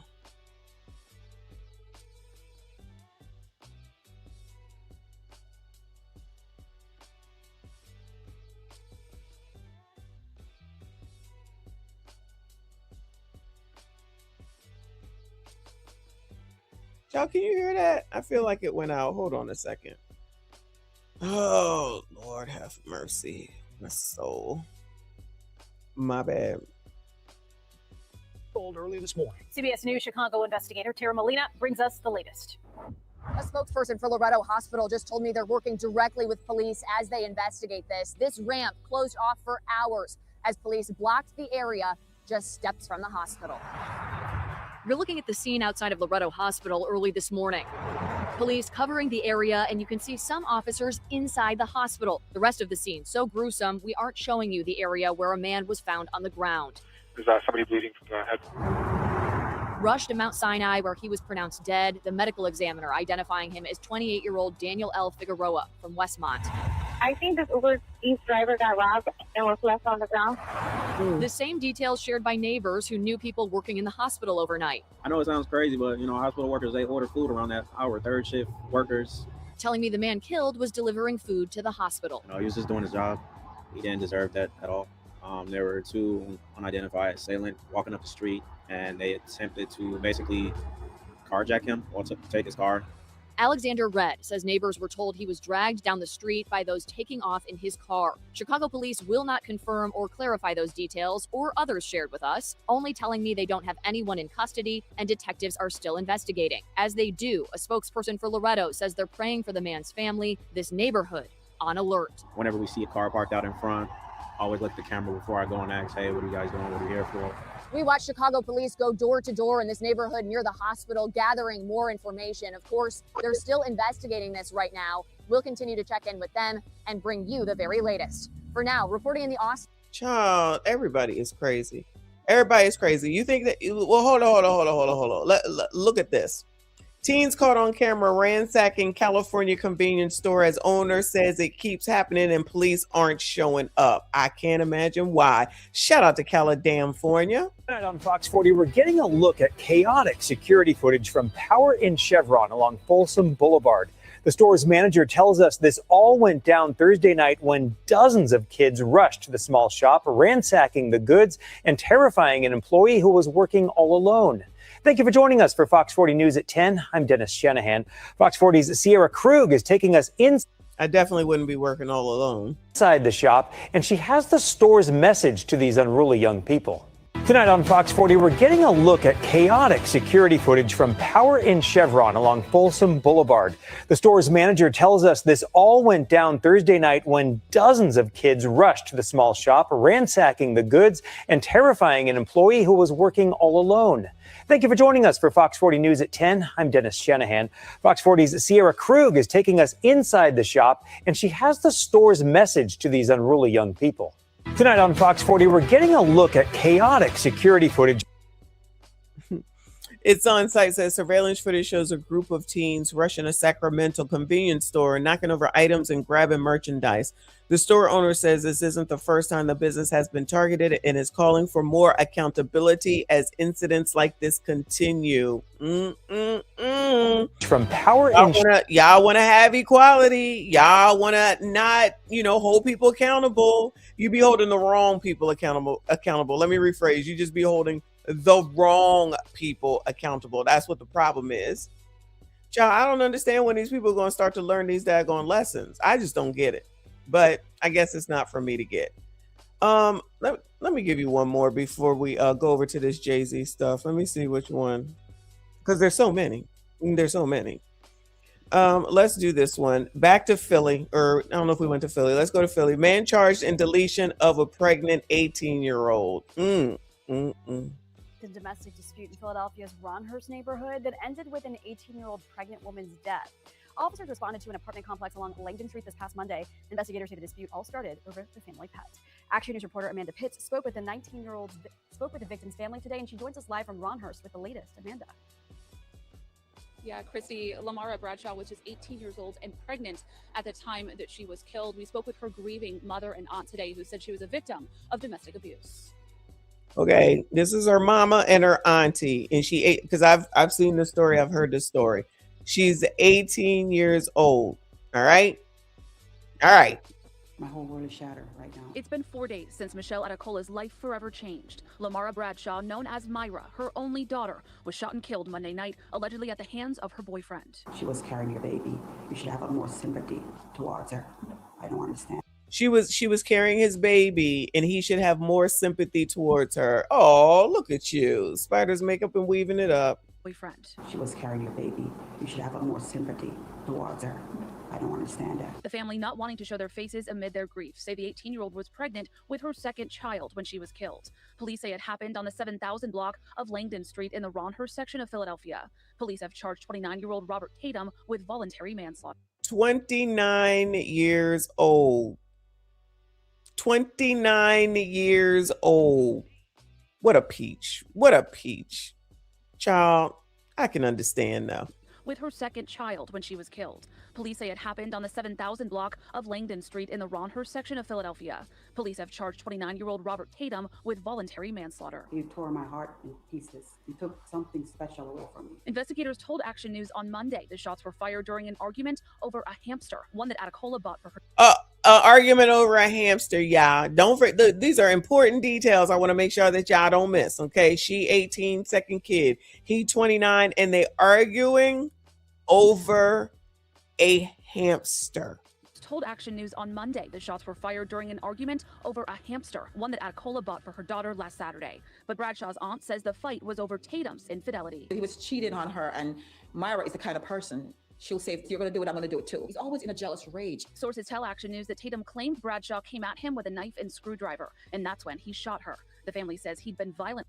Girl, I mean, I'm talking about the reporter, not the dude. So she came at you with all these things, and if you're gonna cheat, I'm gonna cheat too. I mean, I'm not believing that probably wasn't said, but if it's over a hamster, that's wild. That a hamster that she bought the kid. Child. And screwdriver, and that's when he shot her. The family says he'd been violent with her in the past. He punched her in her face like 2 weeks ago, and in less than 24 hours, Myra went back to him. He manipulated her. The family is hopeful they'll get justice. Oh, don't miss that part. Don't miss that part, Auntie. Come on, Auntie, say it again. When he shot her. The family says he'd been violent with her in the past. He punched her in her face like 2 weeks ago, and in less than 24 hours, Myra went back to him. He manipulated her. The family is... He manipulated her. He manipulated her to go back. He manipulated her to go back after he punched her in the face. And then he said, baby, baby, please, baby, baby, please. Pregnant still, mind you. Then the hamster came. There's a lot going on around here, yeah. Hopeful they'll get justice, but say they'll never feel closure. I feel like I didn't protect her enough to let this man kill my daughter, and I wasn't there to help her. It makes me feel broken inside. She's like an angel. She's irreplaceable. Now, again, Tatum is in custody. He's facing 2 counts of voluntary manslaughter. As for Bradshaw, she leaves behind a 4-year-old child. So, they just said 2 counts of voluntary manslaughter, y'all. And I've been seeing these sayings, these posts on Instagram lately, where it's like, y'all want ABs, but when someone does something to a child inside of you, how do you consider that red rum? But it's not considered red rum when you go specifically to the clinic in order to get the child on up out of here, Bueller. Does that make sense? So listen, that's not me having no sympathy for him. Trust and believe. I think you know that. But he's been charged with 2 counts of manslaughter. So y'all only care about the kids in the womb when the dude does something to the kid. But when you willingly go to the chop shop, you're not getting charged. Something don't sound right. So should you be charged as well? I think you should. I think you should. Keita just said selective outrage today. I think you should. What are we talking about right now? I thought y'all was all into, not y'all, you know what I'm saying. I thought y'all was all into, it's my body, my choice. It's my body, my choice. Well, technically, it's his kid, so I guess that was his choice. Should he only be charged with 1 count of slaughter? Allegedly. I'm just saying. I could be wrong. Yeah, this is that bullshit that they don't even realize that they're saying that makes no sense. And I got to be honest with you, I'm just realizing it with these things that are coming up. Like how? And then you're bragging about doing it. You're bragging about going to the chop shop. What's her name got the damn song where she was in front? Was it Glorilla? Where she opened up in front of the chop shop with her first song. Brought the daggone chop shop to the Democratic National Convention. Cam started there. Now he got to be charged with 2 counts of manslaughter. Maybe he was just performing a chop shop. It's his baby, right? If you got the right, he don't have the right. Child, you know I'm just talking crazy, but these are the people that y'all think should be running shit when they make no sense whatsoever. Yeah, that's what it was. Yep. Glorilla is pregnant? Of course she is, child. I'm surprised it took this long. She just needed the right person. All right, let's get to this Jay-Z mess. Until someone can explain it to me, I don't know. All right. So Jay-Z breaks his silence. We played enough defense. I don't know what this is about, but he's about to come out in concert. So I'm assuming that that's the reason. So we'll hear what he got to say, because I think he was charged or accused. He was accused of essay or grape or something. And then the girl recanted or something like that. I forget, something with Diddy. So let's hear what he got to say, because Jay-Z don't give out no interviews. Jay-Z don't do no damn interviews. So this is, I'm like, well, what's the reason for this? What is the reason for this? Oh, concert. You know, so we could just get that out the way. Okay. Like, I was really heartbroken by, like... Hold on, I already got through to the beginning, so here we go. How would you rate your 2025, like, looking back on the last year? It was hard, really hard. I was, like, heartbroken. Really? Yeah, I'm glad we got right to that, you know, so we could just get that out the way. Okay. Like, I was really heartbroken by, like, everything that occurred. Mm-hmm. You know, with all, like, you know, we in a space now where it's just, like, almost like consequence is not thought about enough. Everything is so instant. You know what I'm saying? Yeah. And like that whole Busby. The civil lawsuit that was dropped, dismissed. That shit took a lot out of it. I was angry. I haven't been that angry in a long time. Uncontrollable anger. Like, you don't put that on someone. Like, that's the thing that you better be super sure. It used to be like that. Like, you have to be super sure before you put those kind of things on a person, especially a person like me. Like, even when we were doing the worst things, we were doing bad, we had those kind of rules. There was a line, no women, no kids. You know, you hear those sayings, but those are things that I took from the street. You know, morals and tech. Oh yeah, well the streets are not like that no more, child. It's not they don't care about women's, they don't care about children. And guess who else don't care about women's and children's? Women's don't give a damn. Code. Those things I took because we lived and died by that. So it's strict for me. Like, it meant a lot to me. I took that really hard. And I knew that we was gonna walk through that. We was gonna walk through that because, you know, first of all, it's not true. And the truth is, you know, at the end of the day, it still reigns supreme. When you're feeling these feelings, how do you then bounce back and get back to being Jay-Z? I don't know. This is the first thing I'm doing. Yeah. Actually, it was just like, all right, man, we played enough defense. 2026 is all offense. When we first dropped Reasonable Doubt, we sold 34,000 records. We went like at MTV, like, give us a performance in the last slot. Yeah. And they were like, what? You don't even have a video that we played. They didn't say these words, but you know what I'm saying. The energy was like, you're new. Yeah. Like, you haven't proven yourself. But in our mind, the fact that we released an album was proof enough of concept. We did it. That was hard then. We're not in control of I can't stand this hair. Can't stand it. Distribution, marketing, anything. We're going like a street team approach to this. And so when we put the album out, that was the win. Yeah. And when we had some success, and remember, on the streets, we were platinum. Anywhere you was going to go, you was going to hear Reasonable Doubt. Did you feel that way at the time, though? No, at the time, I wanted a deal. Were you dejected? Every single label, huh? Did you feel like dejected or? Child, I don't remember all the albums like that. Like, what songs was on Reasonable Doubt? Like, hey, Poppy, hey, Poppy. That's my song. Hey, Poppy. I was rejected, not dejected. Okay. You know what I mean? Like, every door was, but I always believed in myself. Yeah. It wasn't a moment that I thought, I'm not good enough for this industry. At every rejection, I thought, why do we have this guy in place? He doesn't know what's going on. Like, they're slacking. They're not seeing the vision. When you look back at that time, are there things that you're glad that you didn't know? Yeah, of course. It's almost like you're in the room and you go through this room and you get to the end and you open the door and you're like, wow. And then you turn back and you turn the lights off and it was like pits and snakes. You know, your naive nature just naturally navigated you through the dark. And that's made up for the things that we didn't know. And it helps because you can learn something so much that you just tap out. I think that happens a lot in the music business. Like, people get in the music business for the right reasons and they're very passionate about it, but then it becomes Monday. It reminds me of an old Kanye quote of something he said about you when he said, with Jay, you always see the win. What do you think he meant by that? I think that showed the entire picture, from you must love me to regrets to, you know, soon you understand. But the wins are so big that I can see where that can dominate a person's memory. You forget the losses. Yeah.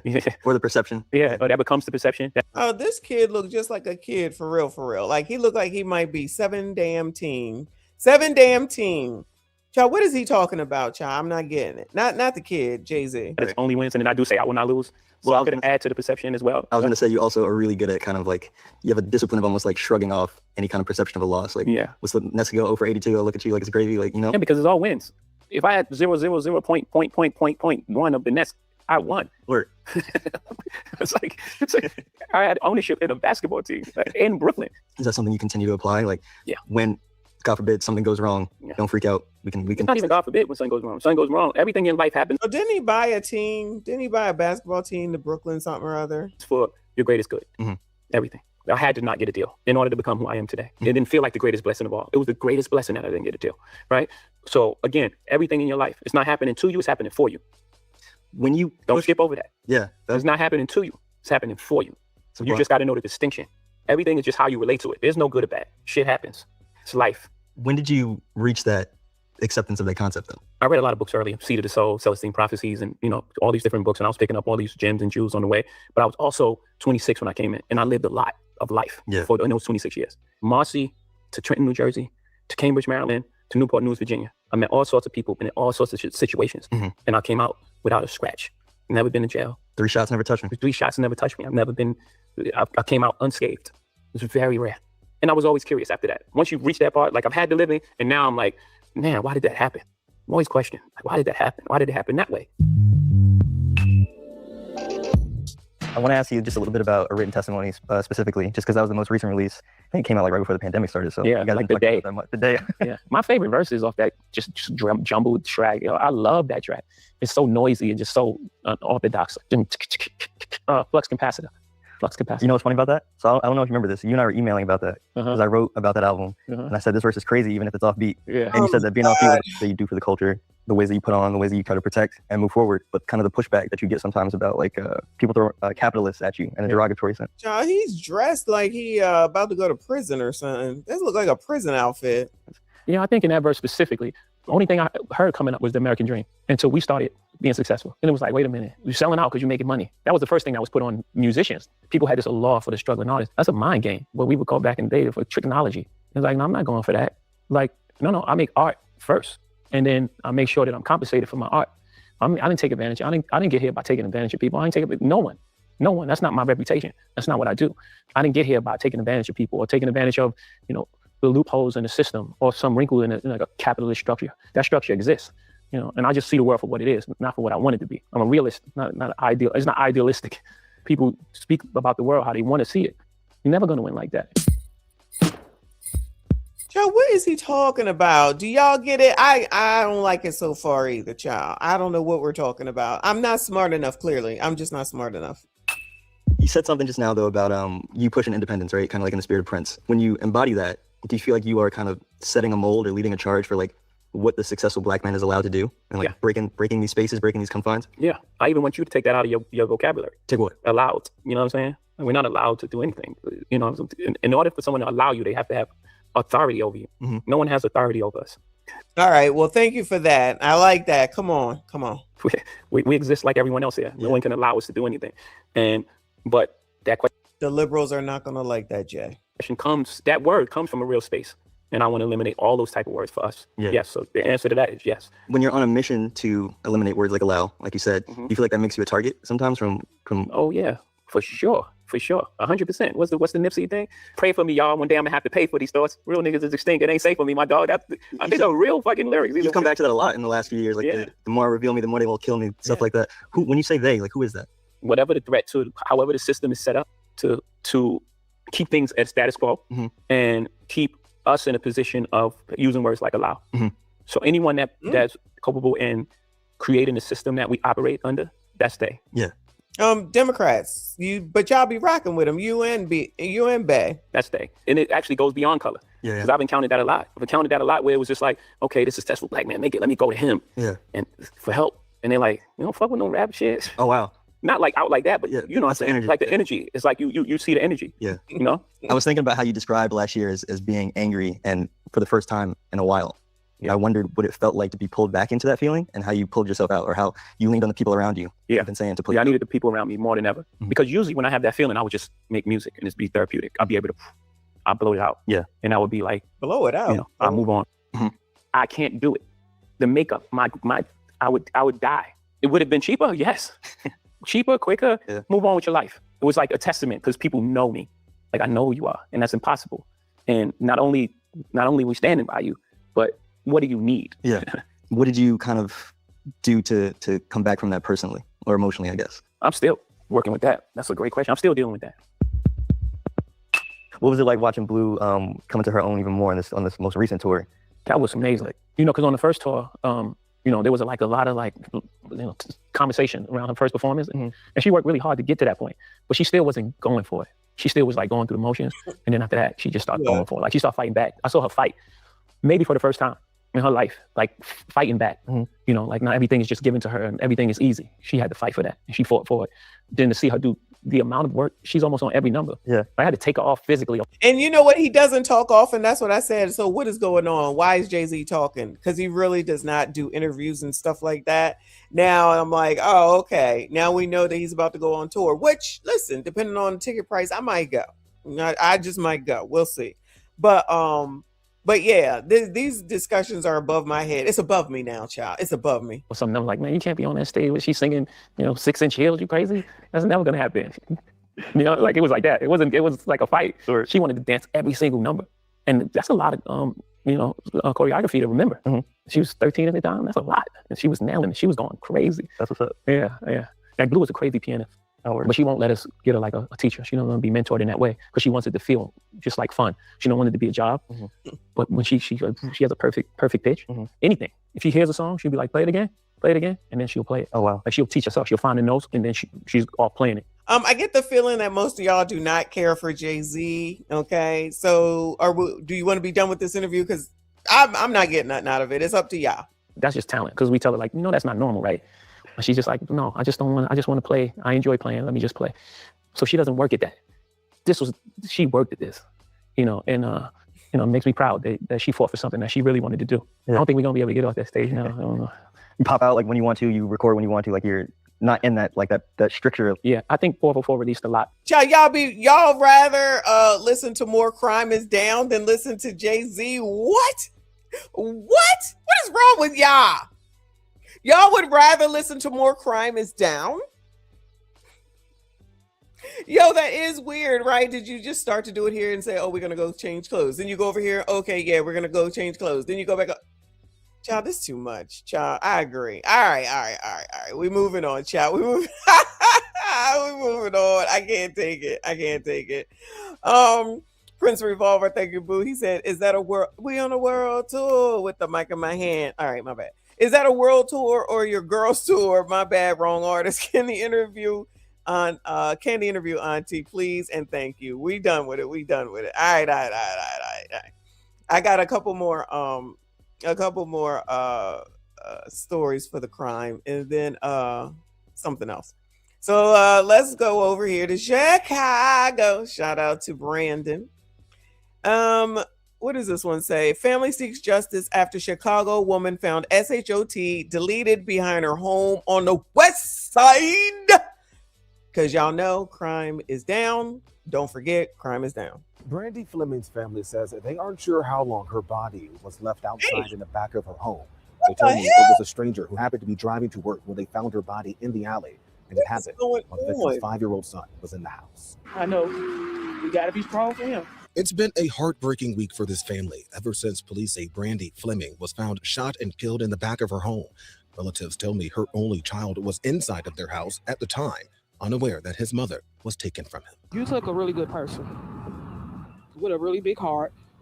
that cared about her child. Police say last week Friday around 5:30 a.m., the 29-year-old mother of one was found shot once in an alley near Kilbourne and Maple Avenue. Funny you should say that. We're going to have to look at one of those videos. All right, it's coming. In Chicago's West Garfield Park neighborhood. It was actually a lady on her way to work. The boosters would call her attention, and I guess that would make her kind of come to kind of assist with my sister. And I'm grateful that she did, I'm saying, but in a sense, it was like a little bit too late. Police say Fleming later died on scene. Her family says they didn't find out about her death until hours later. Where's her son? That's what's going through my mind. Is he okay? Is it a strong possibility that he's hurt too? Relatives say the boy was found safe at daycare, now left with an unfillable void, while this West Side alley remains shrouded in mystery amid an ongoing investigation. Sometimes people do holler out for silent cries in situations, and I just felt like that I wasn't there, I'm saying, in the time of her desperate needs. Police haven't determined the motive. Girl, what did she just say? Was she over there talking to Jay-Z? Girl, what?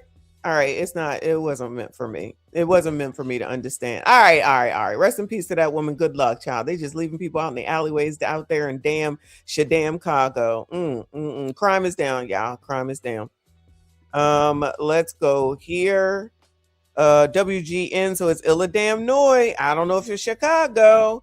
My heart, my soul. Community leaders offering $10,000 reward for info leading to arrest and fatal shooting. Of course, Lord, help your people. Community leaders are offering a $10,000 reward for information that leads to the arrest and that fatal shooting of a UPS driver. WGN's Ray George has the details now from the Gresham neighborhood. Michael Hunter was a UPS driver for 3 years. Sadly, no one knew he wouldn't return to work. He was shot in the head early Sunday morning. His killer is still on the loose. Those who knew and loved him are searching for answers. Today, I am asking the community to not be silent. I'm asking you guys to take accountability. Community. She asking for the community to not be silent, take accountability. Y'all already know how it goes. No snitching. Allegedly, that's typically how it goes. Say I'm wrong if I'm wrong, but it's no snitching. So now they want the community to come out. Now you want the community to speak, okay? I say this because typically everybody goes along with the get along until something affects you. Then everybody has to come together and do something different than what the typical normal is. So anyone think that anybody's going to tell? Maybe, depending on the reward. Allegedly, this is what I think. All right, I could be wrong, but allegedly. Is still on the loose. Those who knew and loved him are searching for answers. Today, I am asking the community to not be silent. I'm asking you guys to take accountability. I'm asking you guys to begin to speak to your neighbors. I'm asking you to come forth. They took my son. Oh. My driving partner. A father crying at the corner of 80th and Hermitage, where his son was just shot and killed days ago. Here's a photo of Michael Hunter. According to his loved ones, he had just returned from a week-long over-the-road UPS delivery. He was looking for his truck in this area. He noticed it wasn't where he parked it, realizing someone stole it. He began to talk to witnesses who were around during that time. Hunter walked to the intersection. Suddenly, shots were fired. The father of 3 died on scene. Michael meant everything to me. Michael was my heart, my soul. He was the provider, the protector of my household. What in the hell are you? Y'all, I'm not getting started. Why are you shooting this man? Because he's just looking for his stolen truck. So y'all just shooting him just because. These are your people. This is y'all's people. Okay, this is y'all's community. Communita. This is communita. All right. How come all those people that's up here trying to get y'all to vote Democrat, all the Boule people, all the D9ers ain't out here doing nothing like this? How come they ain't out here doing nothing like that? How come they not coming out here to work with these people to try to figure out what happened to help out? You know, if it was a oppressor, Ben would have been here by now. You know, if it was the oppressor, that Ben would have been here by now.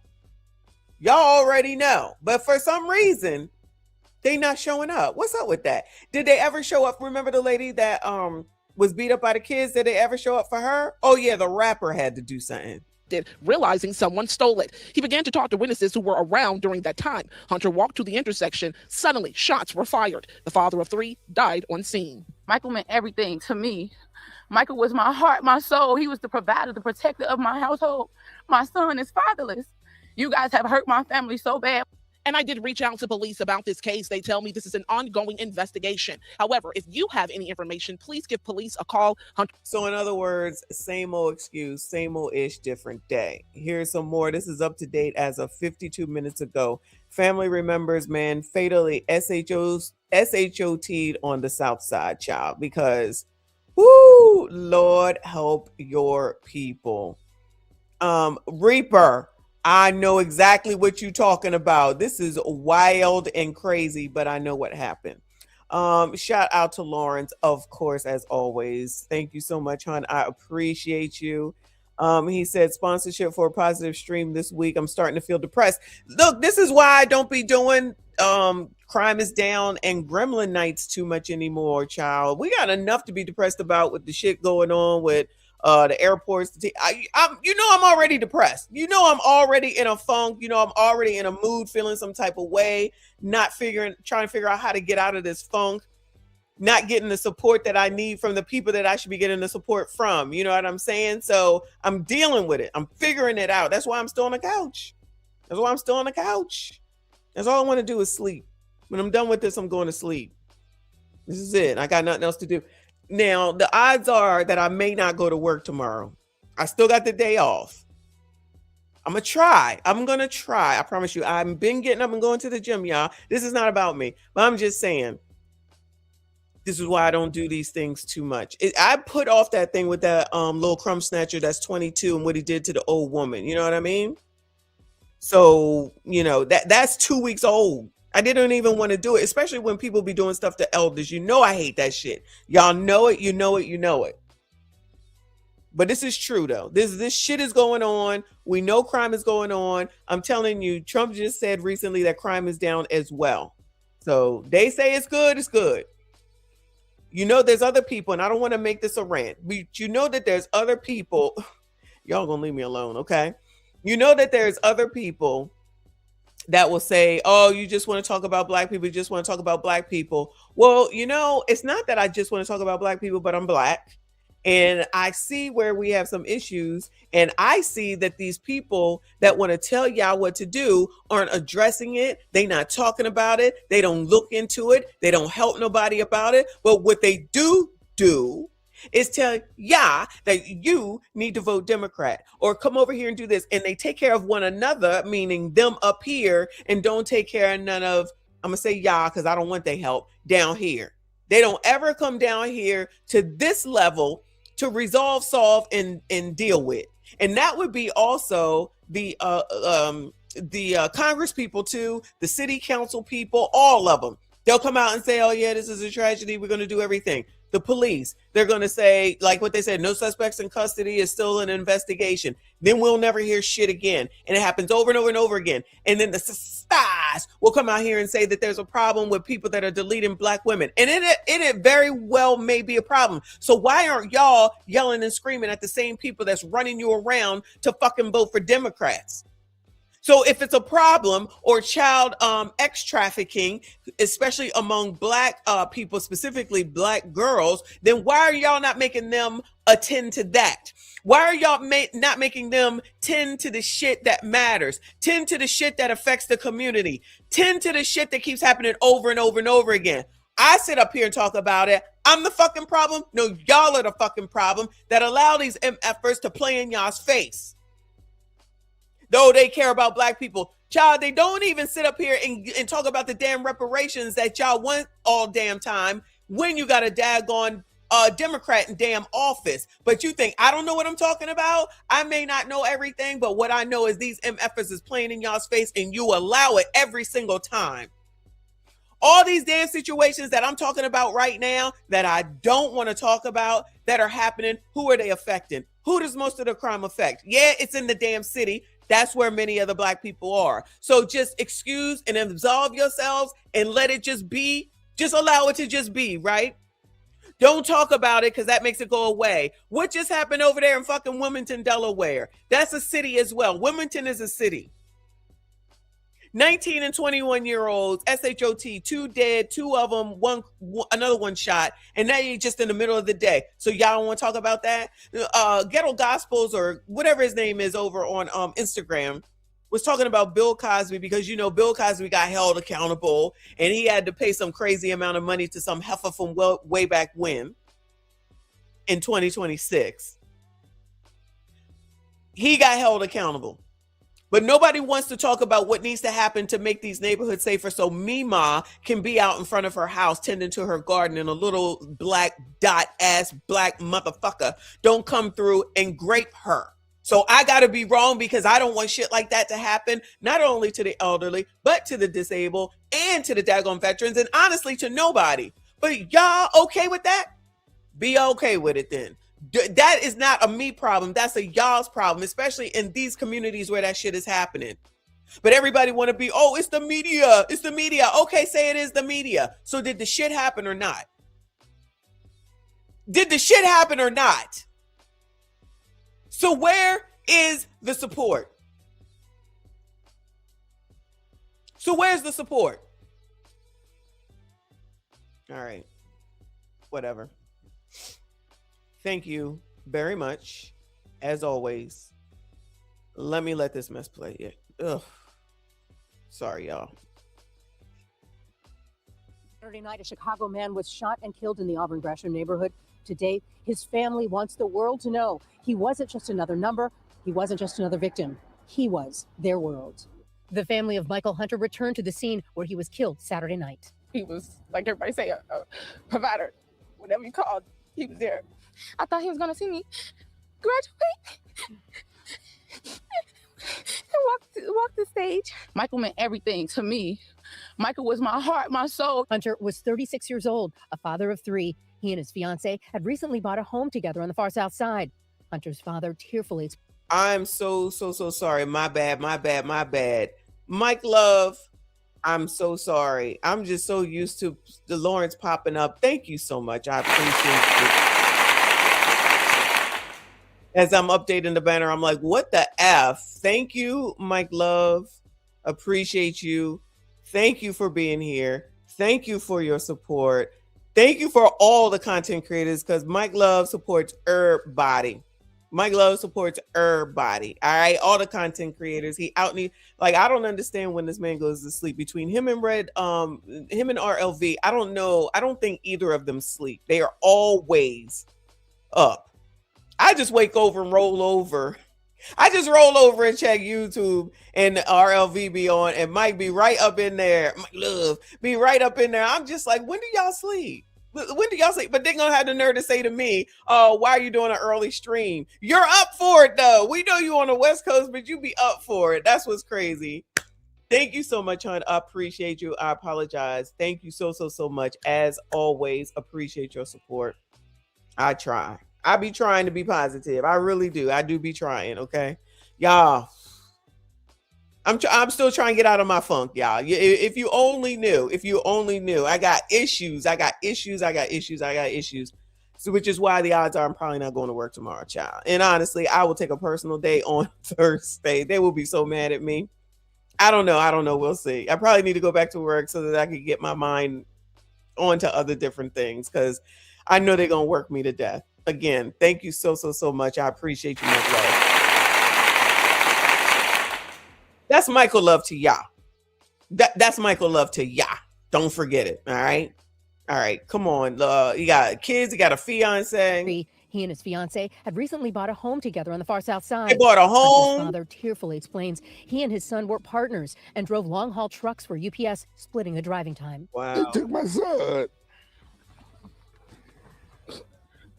My driving partner. Saturday night, he was found shot in the head at Hermitage and 80th. Police say he was pronounced dead at the scene. His family says his new truck had been stolen nearby, and Hunter was at the intersection looking for his truck when he was shot. His family tells us they found the truck the next day, about 3 miles away.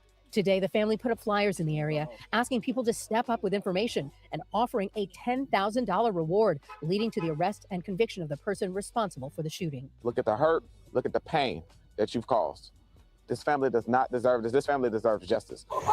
That's Early Walker, y'all. You know who Early Walker is, right? That's Big Tiss Baby Daddy. That's his daddy.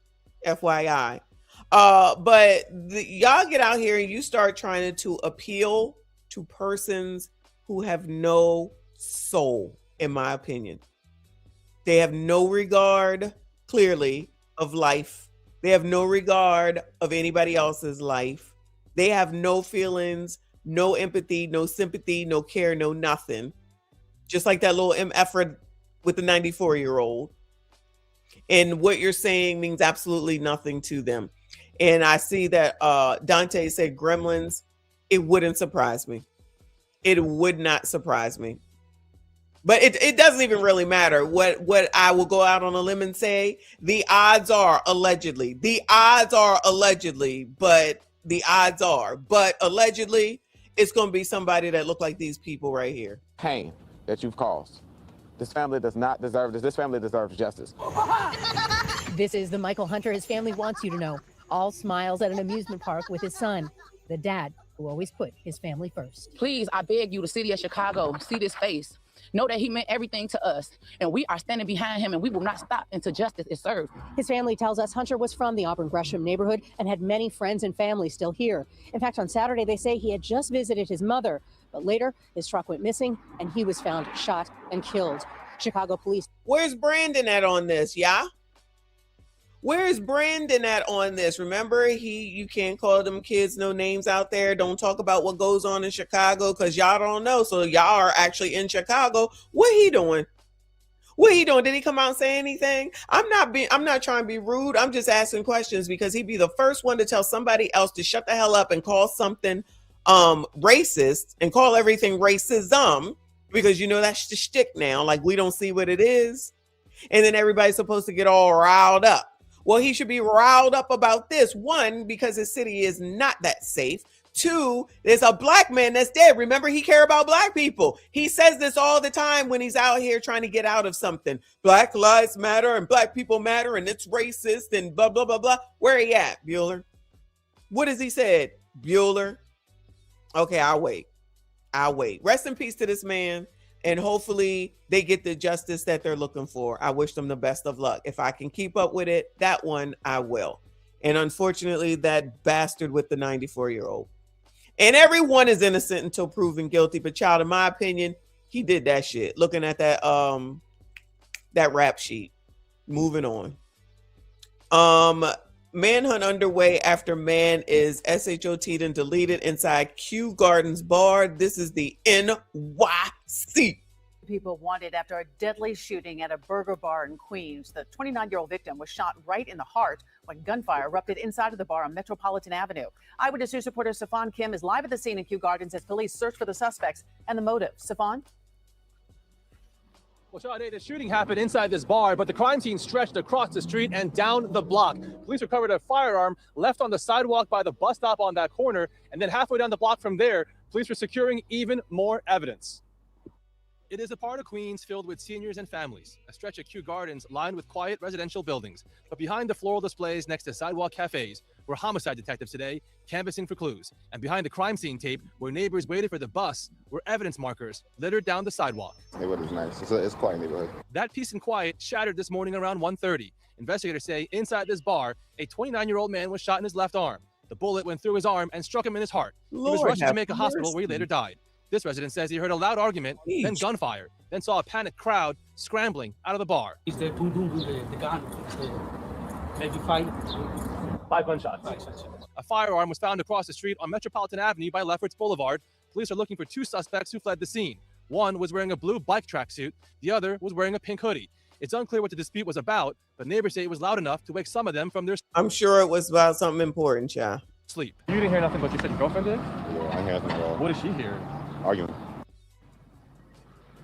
The victim has been identified as 29-year-old Dimitri McKay. His heartbroken family declined to comment, saying they're not ready yet, still mourning his loss. Reporting live in Kew Gardens.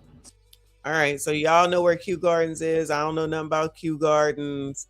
And sorry that this is your neighborhood, live from New York or your borough, but this is what's going on, child. This is what's going on.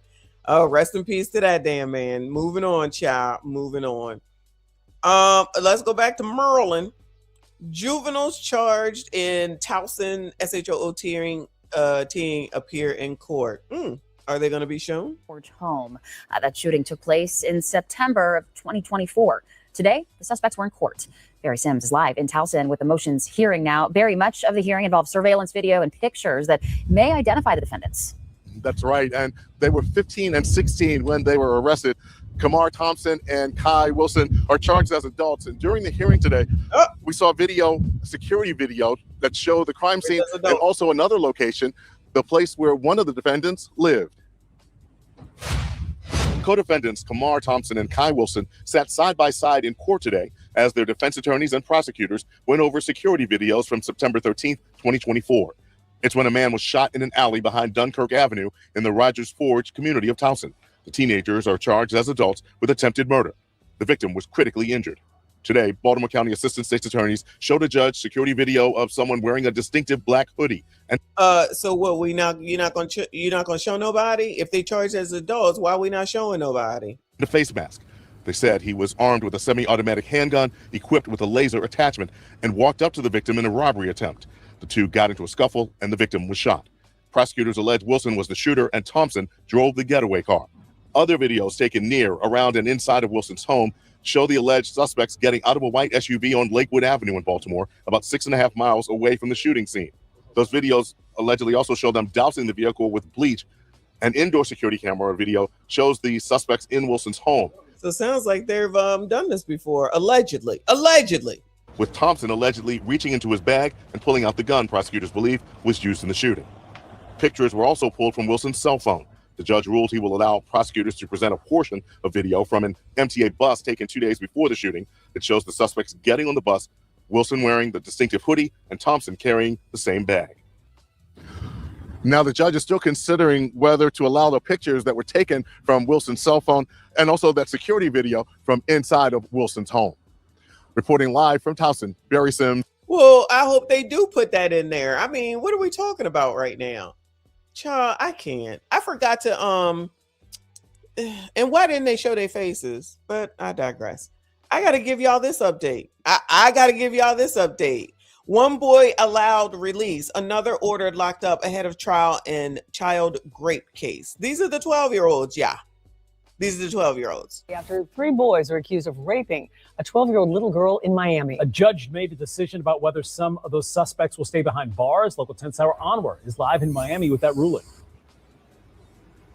And Eric, Christie, and Arthur hearing wrapped up today for the two of the boys accused in the rape of a 12-year-old girl in Overtown that happened last summer. Now, in an Arthur hearing, a judge determines if pretrial release can be granted, even though a suspect or suspects face charges that typically are offenses that are so severe that bond isn't granted. Let's take you to video now from today's hearing, and I'll tell you some more details about what happened. There were 2 very different outcomes today. 13-year-old Nelson Nunez, the suspect accused of raping the young girl, will remain behind bars in an adult correctional facility as he awaits trial. Over the past several days, his attorney had Nunez's family members tell the judge how they would ensure his supervision if he were to be released. The judge was not convinced. However, 12-year-old Josiah Jones, the suspect accused of putting she over there rubbing him up and whatnot. He's still smiling and laughing, I see. Adult correctional facility as he awaits trial. Over the past several days, his attorney had Nunez's family members tell the judge how they would ensure his supervision if he were to be released. The judge was not convinced. However, 12-year-old Josiah Jones, the suspect accused of putting rocks in the young girl's mouth to silence her as she was allegedly being raped by Nelson Nunez, will be allowed to go home as he awaits trial. He'll be on lockdown at home. He'll have to attend virtual school and can't have access to the internet outside of school and may not contact the victim or any other defendants. So both suspects are being tried as adults. We spoke to attorneys for both suspects after the ruling. Not my baby. Now, that doesn't mean he's going to stay in custody forever. It just means for now, as we are defending the case and resolving the case, he will remain in custody. My client received a substantial different outcome because he was in substantially a different position. The position he was in was that he was forced to do the things that he did by the other 2 children as a threat of force. Oh, now he was forced to do it, yeah. He was forced to do it by the other bullies. Okay. And those were the words of the young victim herself. Now, a third suspect, Xavier Tyson, is accused of holding down that victim as this horrible crime occurred. We're told that he is expected to be taken into custody in the coming days and also Try it as an adult. Reporting live in Miami. Shout out to Florida, child. Shout out to Florida. Anyway, what else do we have, y'all? All right. This one is not too bad. Then I have, no, I'll save this one for another time. Let me go over here because this is a deletion of Chicago University student sparks sanctuary law debate. So it looks like allegedly somebody else got deleted by an illegal. Allegedly. I'm not really sure. I'm trying to figure this one out. Let's hear it. And accused of killing a Loyola freshman in Rogers Park last Thursday is being pushed back. Jose Medina was supposed to be in court today, but he did not appear because he's in a hospital. Medina is charged with fatally shooting Sheridan. Oh, why he in the hospital? Street justice? Gorman while she was with her friends near the lake in Rogers Park. Now, the Department of Homeland Security says Medina is an undocumented immigrant from Venezuela with a prior arrest, and they have filed a detainer for the jail to hold on to him so they can take over custody. It's not clear why he's in the hospital right now. Meanwhile, news of the Loyola student's murder and the fact that the suspect is undocumented is reverberating nationally. President Trump says he's been briefed on the case. You mean to tell me that there is another female, rest in peace to this child? So you're trying to tell me that there is yet another female, but still no outrage? No feminists? Hoo-hoo! Where y'all at? Biatches, where y'all at? All this equality. Because you know they would rather be with the bear than be with Cha. Sassy straights all in. That includes these illegal migrants because they certainly seem to have to come after the same people. They certainly seem to continue to come after the same people. And y'all are fighting for those people to stay so that they can attack and allegedly delete the same people that you allegedly care for. I need one of y'all, not y'all. I need one of y'all to make it make sense. I need one of y'all while you out here giving ICE a hard damn time, running in front of vehicles, kicking cars and all that shit. I need one of y'all to make it make sense. I know crickets. I know. Live from New York. Thank you, honey. Says, is Venezuela land of the demons? Sheesh. It just might be. Allegedly. All right. Let's hear. This is 9 minutes long. We're not going to listen to it all, but I want to hear some more what they got to say. But I want some of these LWWs, liberal white women, to make it make sense. And all the black women too, the 92% that's out here fighting for these people who are taking out women and kids. And used Gorman's death to criticize the Biden's administration border policies. Let in by Biden. It's devastating. These people were let in by Biden. We're getting them out. We're getting them out fast. That's why ICE is so important. They're doing such a good job. This animal, I saw the whole thing last night. They gave me a briefing. Came in through Joe Biden with this open door policy, and this border czar, Kamala, who never saw the border. And locally, it's raising questions about whether her death could have been prevented and how city leaders have handled public safety as a sanctuary city. Now, Chicago Alderman Ray Lopez of the 15th Ward, he's been among the outspoken critics, arguing Gorman's death was, quote, 100% avoidable. And he's here tonight to share his thoughts, as is 2nd Ward Alderman Brian Hopkins, chairman of City Council's Public Safety Committee. Thank you both. All right, well, we're not about to sit here and listen to but the point is that we already know that Joe Biden allowed people to come in, cam the borders are, but we supposed to act like that didn't happen, even though we know. And whether he came in under them or not, the odds are he probably did. We watched all of them come over. Then they out there in the sanctuary cities where y'all agreed to be sanctuary cities. And then y'all saying something wrong with Abbott because he don't want to take care of them, even though he's not a sanctuary city. Then they give all the resources to the people of the migrants, and now they charging all the residents for it, and y'all still fighting for those people to stay here because everybody deserves to be here. Cool. Keep that shit over there where y'all at. Anyway, maybe we can keep up with that one too, because child, they out here on their platform making sure they speak up. Now we know it's politically driven because this is Fox, if I'm not mistaken. Telling the story. Fox 32 Chicago. So they're gonna go ahead and put nail to hammer to make sure that everybody knows everything about what's going on, and then that's their political slant. So where is anybody in Chicago doing that for the dude that got gunned down because he was already a crime victim and nobody want to speak up? Child. Anyway. Oh, let me stop before I get all riled up. Where are we going? Let me go to fraud.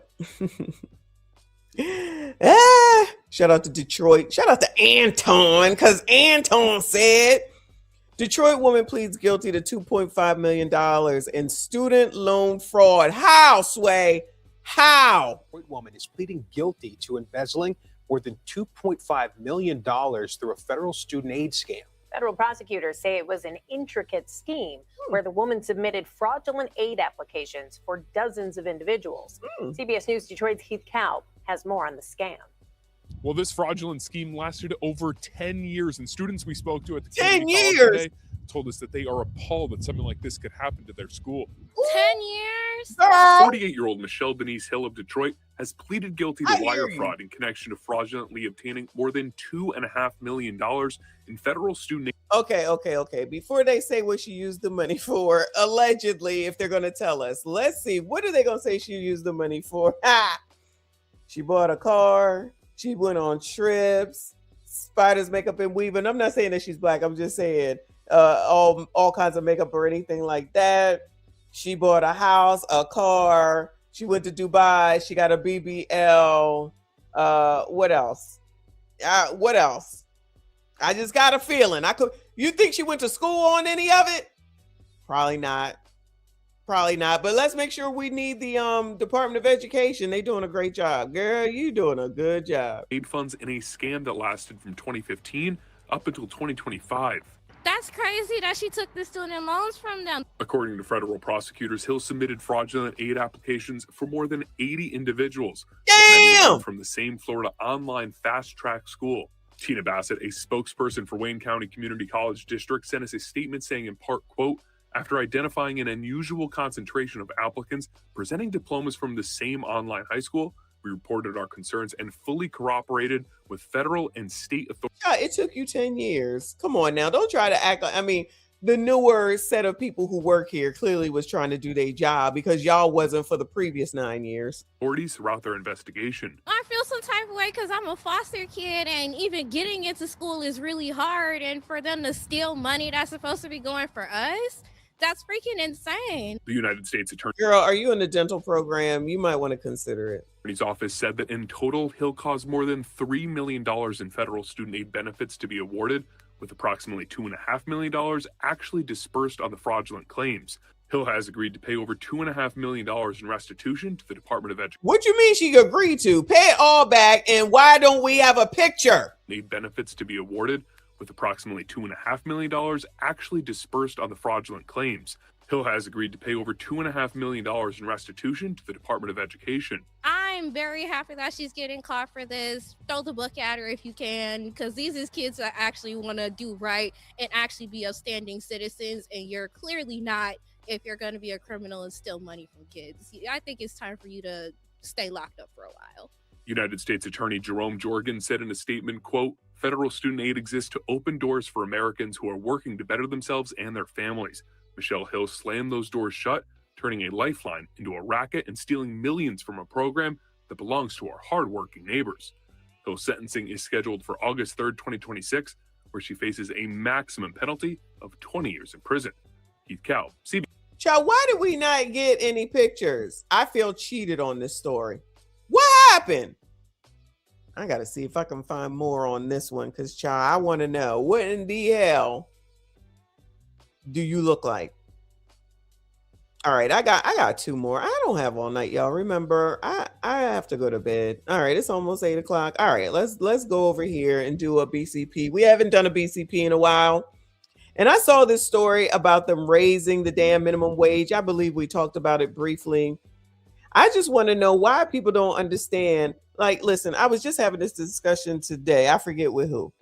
But I said, people always want the minimum wage to be $50 an hour. Now, when y'all worked, Generation X, What was minimum wage? I know we've been over this before. I started out at $4.25. And I was working at McDonald's. I've worked at Wendy's. I've worked at Dairy Queen. And the most that I ever made working those jobs, I think may have been $5 and maybe 50 cents.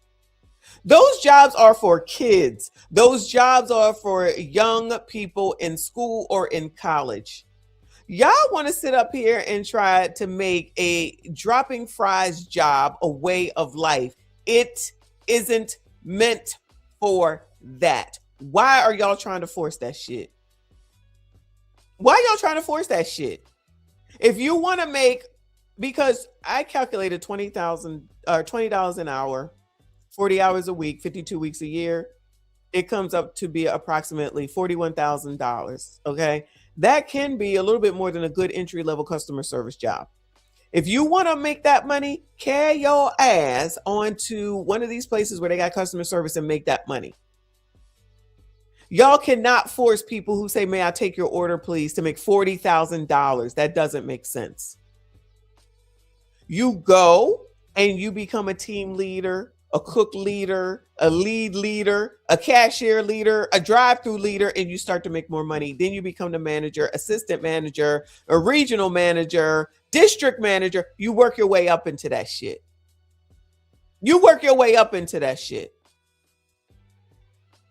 You're not supposed to be making $20 and $30 an hour flipping burgers. I don't care what y'all say. Because the argument supposedly is, well, everyone needs to be able to make a living. You know how you make a living? You go get a customer service job and you act like a damn adult. And stop being lazy. And you get married. You partner with someone. And you combine your fucking income. You're not going to sit up here and keep saying that you can't afford life on your own. Shut the hell up. That's not how life was meant to be lived. If that's what you want to do, then do it. Then whatever you get is what you get. You can't go and change the world. That's just like the fat people trying to change the damn planes. So now the planes got to change because you don't want to lose weight. Buy the second seat. Don't put your fat on me. I don't want it. Y'all don't get me started. It's too late. Let's hear it. Liberal workers receive brutal reality check after ridiculous whatever the rest of this is. What happens when the minimum wage goes up? Well, California is getting an experiment in that right now. Just ask Gavin Newsom. California always doing the most of the dumbest of shit. Wanted to make sure fast food employees earn their fair share. And that's when 557,000 workers across 30,000 restaurants got an economic reality check. AB 1228 implemented a government-mandated pay raise for all fast food workers from $16.21 to $20 per hour. The bill requires annual wage increases of 3.5% and creates a special fast food council within the government. This council holds the power. A fast food council. To set fast food wages until January 1st. Child, I hate to keep cutting it. Imagine if when we were younger, that not even $20, just say it was even $12, we probably all would have worked there forever. If we went in there, especially if we started out at like $3, $4, and $5, just imagine if we went on up there, they was like, we have to make more, and they were like, all right, $12 an hour, which would have been a lot back then because gas was only 89 cents. No, Reaper, I haven't seen it yet. Maybe we'll do it tomorrow. He white and it's White People Wednesday. Maybe we'll do it tomorrow. No shade, white people. You know how it go. But no. So now they want to. So y'all wasn't out here fighting when we was making $3 an hour, $4 an hour. You said F them kids, right? So guess the fuck what? Grow up and get a real job and make some real damn money. Flipping burgers is not a way of life where you're supposed to afford rent and whatnot. Could we afford rent and everything with that job at that amount, y'all? No. Get your kids to work. They need to work any damn way. 2029, when the council and its authority allegedly end. Boy. So, y'all to check in on California's $20 an hour fast food minimum wage. Yes, another video about the devastating effects, but predictable effects of Democrat policies, okay? Because as conservatives, as economically literate people, we try to warn Democrats and liberals about the effects of their insane economic policies, but they don't listen, right? They do it anyways, and then they're shocked to Pikachu face when they get the exact outcome that conservatives, Republicans, economically literate people predicted would happen as a result of their policy, right? And we have to revisit the $20 an hour minimum wage in California. Remember, you know what? How is it that y'all are allowing, y'all that live in California, are y'all allowing Gavin Newsom to allow this shit to happen? Because as far as I can tell, he don't know shit about money, but y'all want him to be president?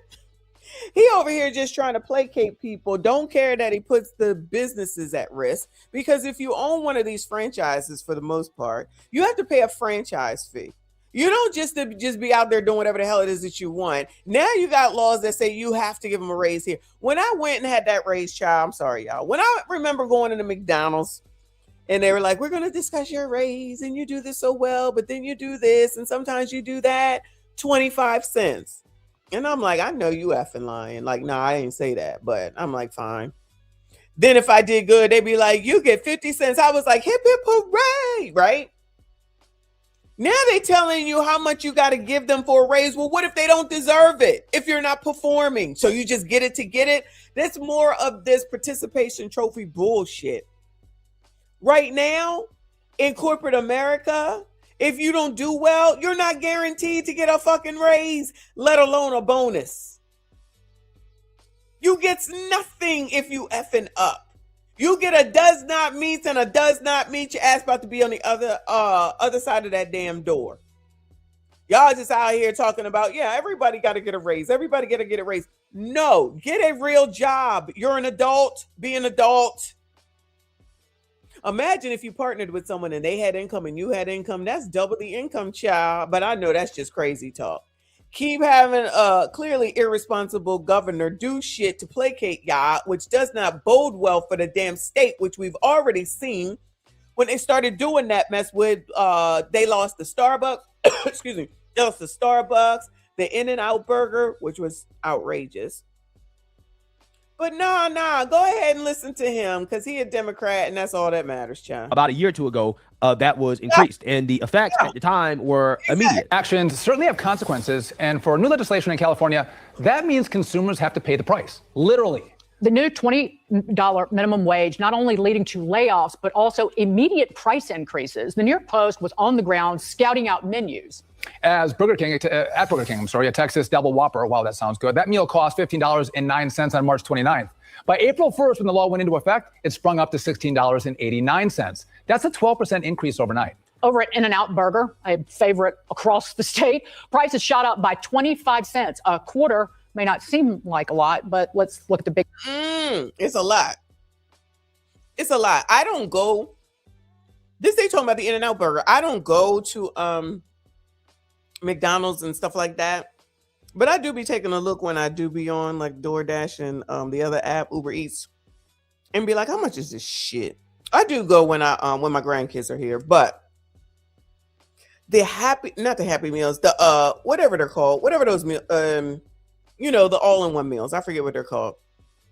You go and try to get one of them all-in-one meals and look at something like Big Mac, because I used to eat a Big Mac fries and the drink, right?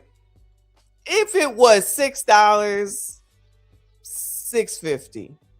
Child, that shit is like $12, $13. I'm like, what? Who is buying this shit? This unhealthy shit. Value meals. Thank you. Thank you, Tim. Who is buying this shit? So if you got to pay $12 to $13, and you better get a soda and not a milkshake, because if you get a milkshake, it's going to cost more. Times 4, because we've always been a family of 4 when I was a child. What is that, like $50? We definitely wouldn't have been going out to eat. Child, I was mad about, do you have McDonald's money? I'm not even going to bother to say nothing to you about McDonald's money. Because there ain't no McDonald's money. That's crazy. That's ridiculous. Well, let's raise the minimum wage. Well, of course it gets passed on. It always gets passed on. What are we talking about right now? Thank you, Mike Love, for another 5. I appreciate you. Boo, he said, just imagine what will happen to the unemployment rate when the robots take these jobs. Because the companies will invest quickly in the robot labor. We need to make sure that we invest in robot labor because basically they already have it. I saw this news program already that he's about to show, but I've seen others and looking at the $30 an hour as well. You go into McDonald's and they have a kiosk. So you go to the kiosk to put in your order. So them people that stand there and say, welcome to McDonald's, may I take your order, please? You don't even need them. You just need people at this point just to cook the food. Now, when they figure that the F out, then what? What do they need y'all for? Child, you go to, I don't know, any store, honestly, because when I go to CVS, I do use the automatic checkout. And here's the thing. The people that really work behind the counter don't even stand there no more because they like, child, they're going to go and use the kiosk, so I ain't even got to be here. They out there putting shit on the counters and not on the counters, you know what I'm saying? Putting stuff on the shelves and restocking. That's what they're doing. They're restocking. They doing all these other things. So they just like, child, y'all do it. I don't get paid for this. And in Walmart, they don't even take Apple Pay. What? Because Walgreens is the only thing to be open when I leave the gym. So I have to go to Walmart if I need something. Then I get all the way up there and forget every single time, you need to have the Walmart app. What? I don't come here enough to have a Walmart app. I can't use Apple Pay, Google Pay. No, you can't. Child, get out my face. They're so ridiculous. So we've already been replaced with the robots. And then we're doing the work. And we don't even get... Then they're going to charge us for a bag? Child, leave me alone. Y'all making me mad. Not y'all. You know what I'm saying. I ain't got no empathy for people that are still buying this shit. Leave this shit where it lies. Buy groceries. Cook at home. Picture customers across the nation have already been dealing with a 30% spike in fast food prices since 2020. Unbelievable sticker shock. Employees at Mod Pizza in Clovis are now saying corporate shut the store without notice, and they say the timing is suspect. Good evening. I'm Monty Torres. And I'm Liz Gonzalez. Thank you so much for joining us tonight. Mod Pizza has shut down 27 restaurants across the U.S. Well, Mod Pizza is good, though. Including 5 in California. Former employees in Clovis are now saying that their store closed as things all happened at once. Rent on the site was apparently due as the minimum wage for fast food workers rose to $20 an hour in California. Fox 26 reporter Sophia Alessio spoke with 2 people now out of jobs. Sophia? Yeah, Monty and Liz, both the employees who I spoke to actually wanted to remain anonymous, but they did tell me that if they knew that the minimum rates for fast food workers were going to come out like this, that they probably wouldn't have voted for the law. Just kind of seemed, the right timing 2 weeks before all of the fast food locations in California got that increase that we closed. That's what the former assistant manager of Mod Pizza is saying after its Clovis location is now closed, empty and stripped. Personally, if they would have gone about it in a better way, I feel like I would feel better about it. Yeah. So that is what happened almost immediately after the law was implemented, right? We had food prices going up, and you also had people getting laid off, right? Losing their jobs. Okay. Wow. I can't imagine why. I'm telling you, there's too many people that think absolutely nothing through. How many times do I talk about the future and long-term impacts? Y'all are allowing these jackasses to ruin your cities on purpose and towns. They don't know anything about freaking finance, and honestly, most Americans don't. The people that you need to be listening to, you won't listen to. Just because y'all want to figure out a way to get something for free or easy, your fat ass needs to buy some food and go home and freaking cook. You're out here trying to pay people to drop fries for $30 an hour. Your kids should be working. Do y'all see kids working in fast food? Because I don't. I only go to Starbucks, but I don't see their kid working there. Are they not allowed? Are kids not allowed to work anymore? Do y'all's kids work? And my kids used to work at Dairy Queen, Aunt Annie's. They never worked at McDonald's. In some odd places because they didn't like the fast food stuff. But why are these kids not working? Don't y'all think that's a problem and an issue? They have no value in shit. Get into it. Statewide minimum wage hike for fast food workers is now set at $20 an hour. It was designed to help struggling employees, but a new study from UC Santa Cruz suggests it may be doing the complete opposite. Yeah, Fox 26 News reporter Myra Franco breaks down the findings for us and what it reveals. Myra. The study shows more people are applying for fast food jobs, but many are not seeing increased hours or even securing employment at all. It also finds businesses are cutting shifts, customers are paying higher prices, and more machines are replacing workers. Last February, we first brought you this story. Is California's minimum wage increase a policy success or policy failure? New study released by the Berkeley Research Group has an answer for that. And once again, the question is being raised by another study, this one from UC Santa Cruz. The report shows many of the same trends still playing out. Researchers talk about how the $20 fast food minimum wage has created unintended consequences across the industry. We heard that then. Unintended consequences? No, you don't use anyone who has any idea about how money works helping y'all with these decisions. Y'all just out here running off at the mouth, ruining shit. Just ruining shit. Thank you, live from New York. He said, I drop fries with love. Give me my $30 an hour. Exactly. It's bullshit. You bagged groceries. I worked in a grocery store too. You know what I was told? You get into the deli, you can make a lot of money. Or the meat department. I was up there running y'all's funky ass groceries through the damn thing. Bing, bing, bing. And bagging that mess. And bringing carts back. These kids don't work.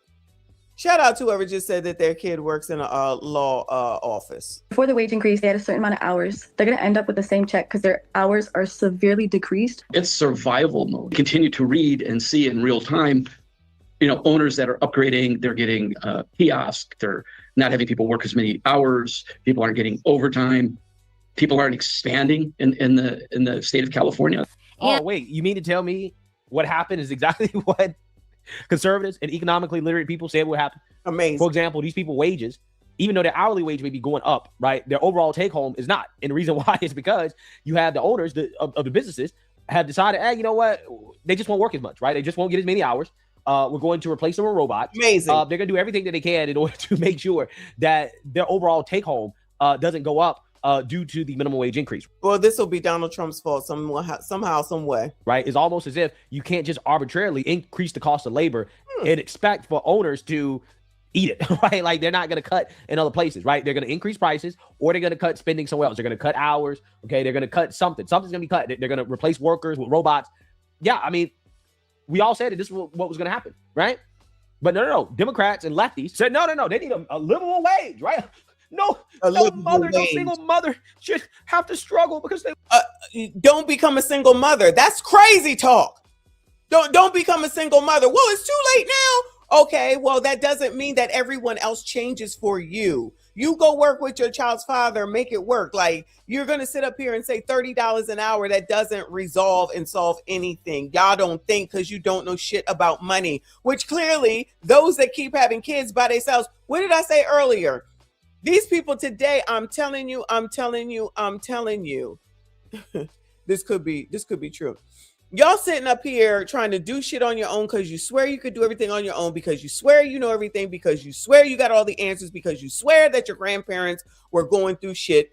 Given the conversation that I gave y'all earlier with all of what was going on with my dad and all them nasty ass people, they knew what was up. They knew what was up. So they was wilding, okay? Y'all sitting up here trying to change the world for everybody else. Equality in that way does not work. Everyone does not get the same damn thing. That's not what we do here. That's just not what we do here. And that's not what I want. That's not what I want. So how about nobody's out here teaching y'all not to have kids outside of wedlock? No, y'all think that shit is cute and funny. Well, here are your results. Here are your results. That doesn't mean that people who have businesses need to be told what to do by the stupid governor because he's trying to placate y'all and he ain't got the sense that God gave y'all. And what he's doing is destroying your stupid cities. And then when the stupid crime comes, then y'all looking for the police that you defunded. Then you mad at the police and you figure out a way to blame Donald Trump or Anton. It's one or the other. Instead of blaming yourselves for not getting your ass out here and doing the shit. Oh yeah, Jim Crow 2.0. Child, I'm over it.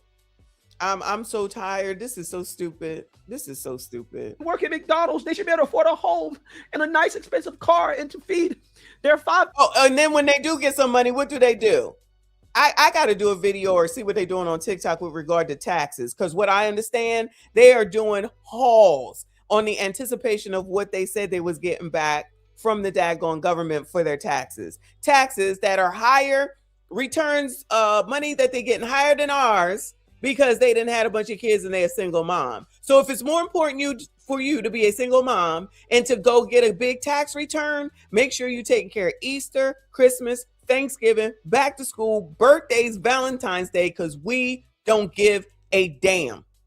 Use that money for that. No, they use it to go on trips, to get the spider makeup and weave, to do clothing hauls, and you won't even do nothing for your damn kids. You won't even save nothing for your kids when school starts and you're looking for the free backpack and the free pencils and the free notebooks.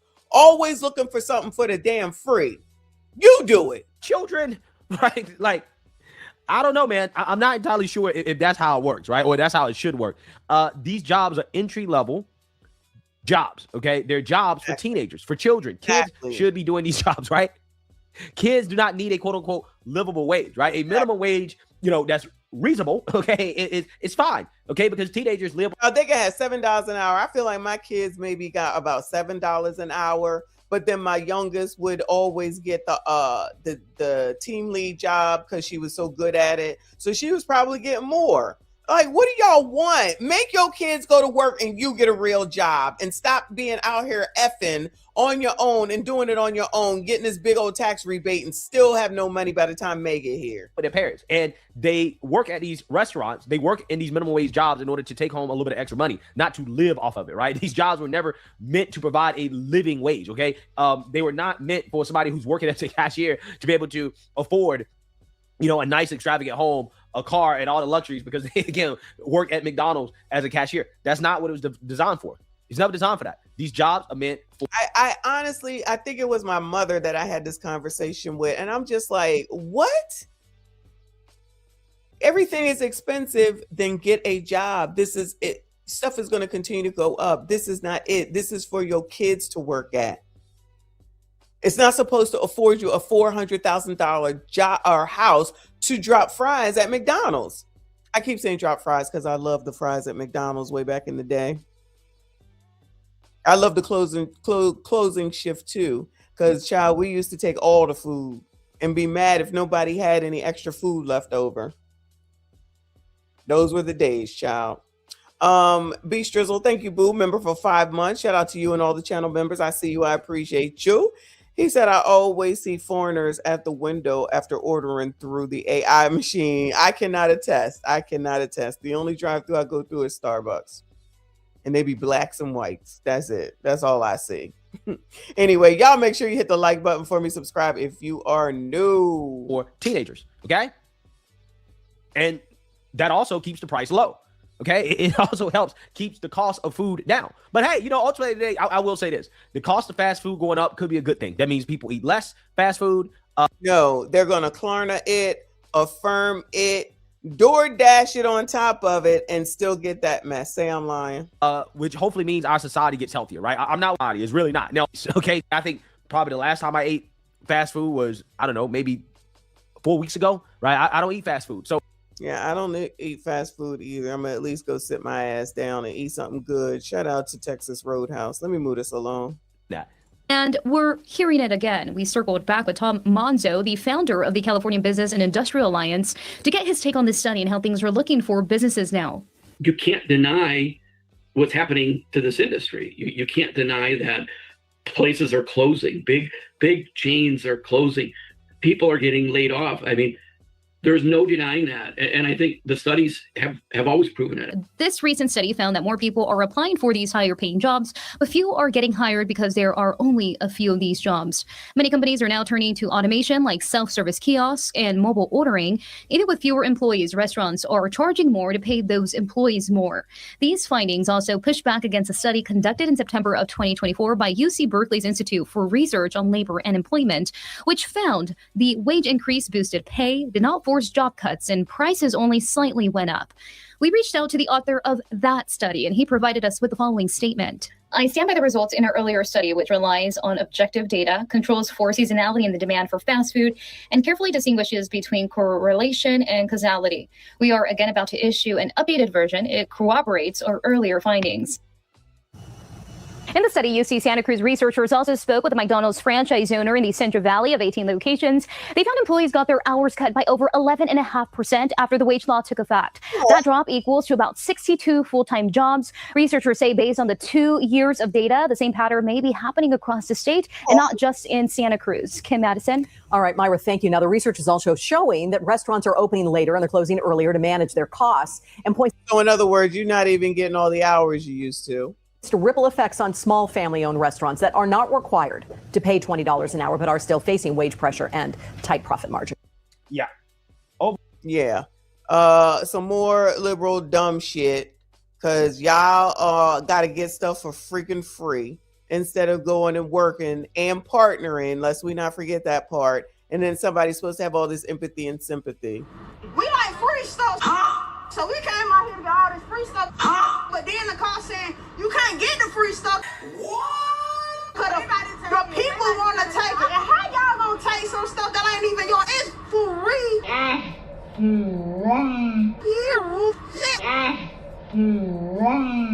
So I got my 2 baskets and took the bus or whatever.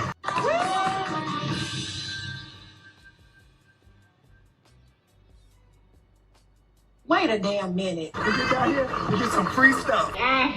We're already in a recession. Times are hard. Why not just let us get the items and invest and be okay? We are Black women. We care about our crown.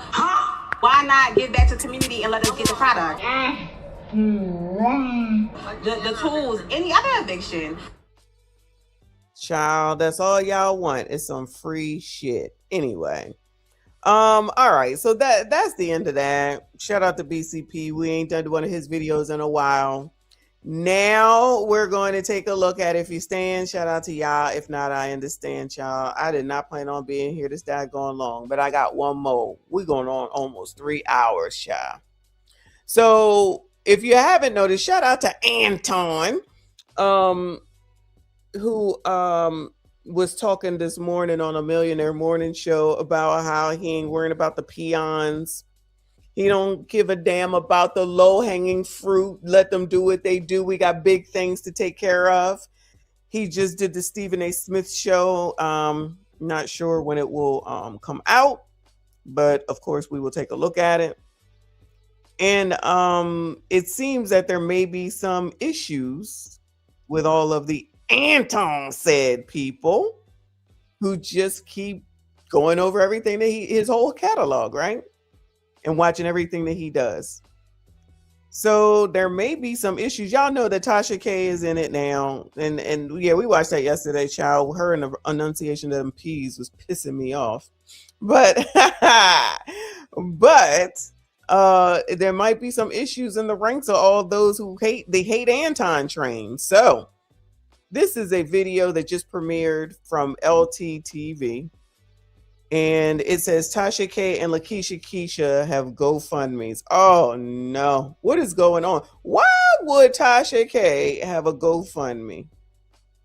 Now I don't know about Lakeisha Keisha, but why would Tasha K have a GoFundMe? He definitely does live rent free. So let's hear what he has to say here. We're gonna listen to his video and then I'm done with y'all. The GoFundMe was done out of spite. What? How is a GoFundMe done out of spite? You're raising money from your fans. Now, this is set up to be a troll, but why is there a $3,500 goal? Manipulation.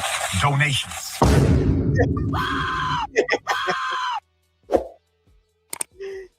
Shout out to Umar. Lakeisha Keisha's been making many videos about Tasha K, calling her out for her GoFundMe while having a GoFundMe herself. Which I never understood, Lakeisha Keisha. Why did you start a GoFundMe after calling out Tasha K for a GoFundMe? I don't get that, but let's get into it.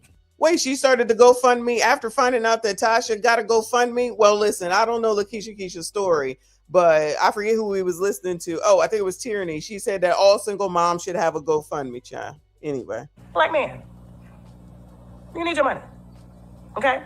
Everybody was like, where's more? Where's more? And I was like, they only sent me 6 bottles. They were supposed to send. Thank you for the super chat. Also killed the dramaticness of the moment, but shout out to you. Help me achieve home ownership. 35. Not help me achieve. Oh no. Help me achieve home ownership. Y'all want to donate? Bueller. Any of y'all interested in donating, Bueller? $500 goal. Donate now. Lakeisha Keisha. So I seen this and I was like,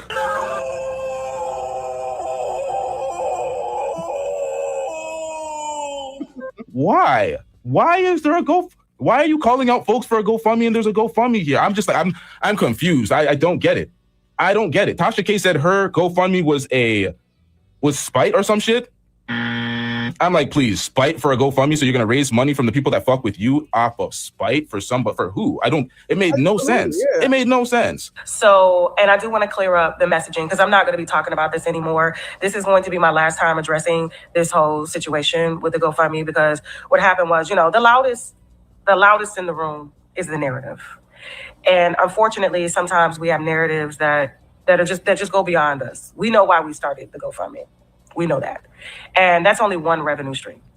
My whole premise when this went down was for the haters, okay? This is the Peach McIntyre, so send her this video. I'm a huge fan of hers. And we've actually been trying to interview you, girl. Like, we want to know how the hell you able to be a mama to 9 kids in this economy. Who is Peach McIntyre? I keep hearing that name. Devon said, I think Keisha trolling Tasha because Tasha's selling her house for $875 in Lawrenceville, GA. What's wrong with her selling her house? I'm so confused. Now people can't sell their houses. Hiram, I also have a GoFundMe. Gold 3 trillion. Thank you in advance. I need 10% because I'm advertising. 10%. Let's go. Let's get Hiram to 3 trillion. My grandma and them used to do that shit, but yes, we need you on the platform. So answer my damn DM, please. Okay. Here's the thing.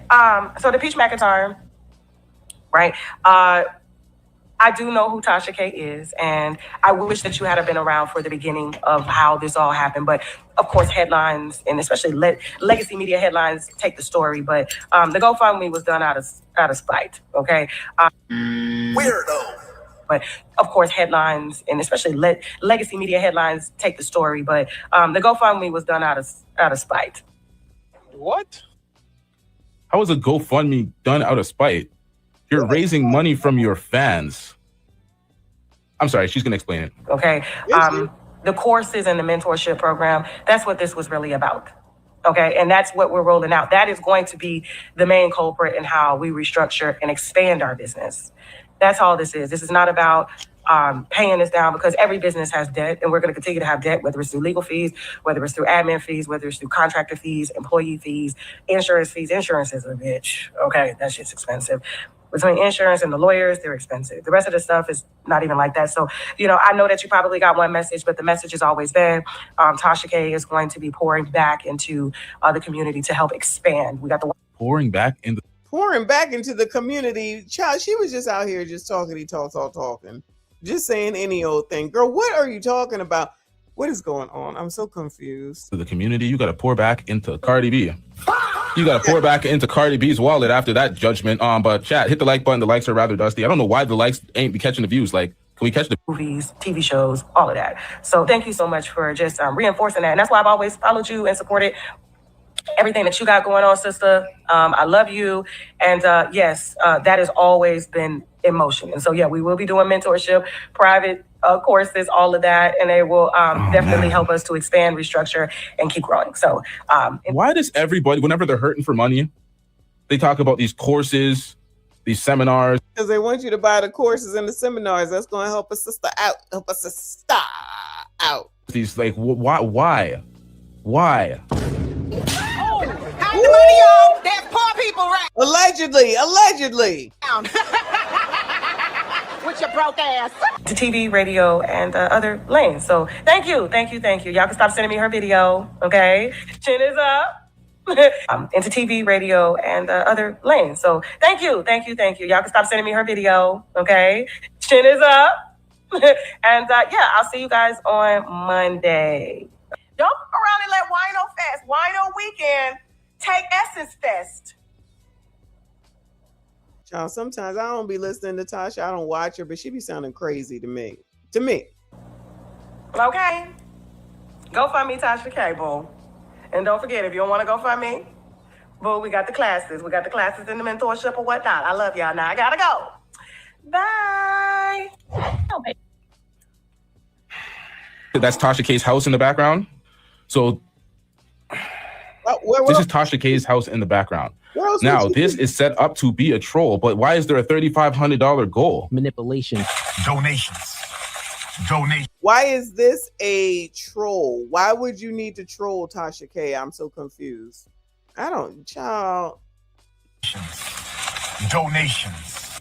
I think folks be playing in folks' faces and they think, like, I don't understand this shit. Why have a GoFundMe, make a joke out of it, put her house in the background of the picture, but you're still raising money for home ownership. Yeah, it's a joke for Tasha K's home, but you're still raising the money. There's poor people around. If this was a picture and you could have done this without actually opening up a GoFundMe. You could have just put this together in Canva and just posted it to your wall. But this is an actual GoFundMe, I guess.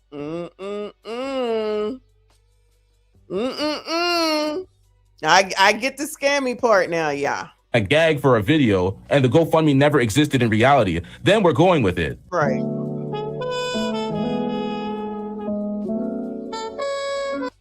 What's this say? Dan, your GoFundMe still at $20, $30. Sorry, sis.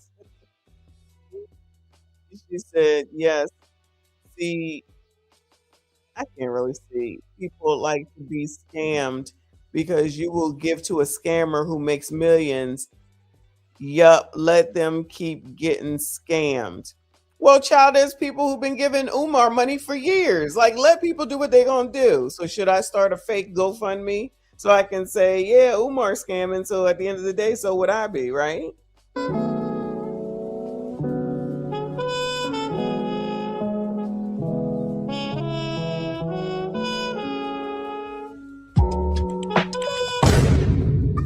Is this doxing? Oh, look at the donations. Oh, look at that. But this is some bullshit, y'all. This is some fucking bullshit. Man, the hell are we doing out here? What the hell are we doing out here? Where's my drop? Hold up, chat. This requires this one. This is absolutely mandatory at this point. If you don't get that bullshit out of my face, bitch. With your broke ass. Child, it is a real GoFundMe. What is going on? Yeah, where's the penny? Where's the penny fairy? Yes, that's all they do now. That's all some people do. That's it. But that's why I say, so then as soon as Anton says something, it's a whole thing. It's a whole big deal because he said something back, and now people want to be filing lawsuits and calling the police and all that other foolishness. Child, let them people be. That's who he said is the low-hanging fruit, and I would agree. Ain't nobody got time. But shout out to LTTV for that. That was funny. That was funny. But yeah, y'all, that's almost the 3 damn hours, and I was not trying to go that long. I'm going to bed. I'm depressed, so I got to get out of my funk. So I'm going to eat a banana, pause, and get into bed. Anyway, shout out to y'all. Appreciate you. Shout out to Mike Love, stream sponsor. Thank you so much, hun. Shout out to y'all for being here tonight. Shout out to everyone that donated. Shout out to the mods. I see you. I appreciate you. And all the channel members, I see you. I appreciate you.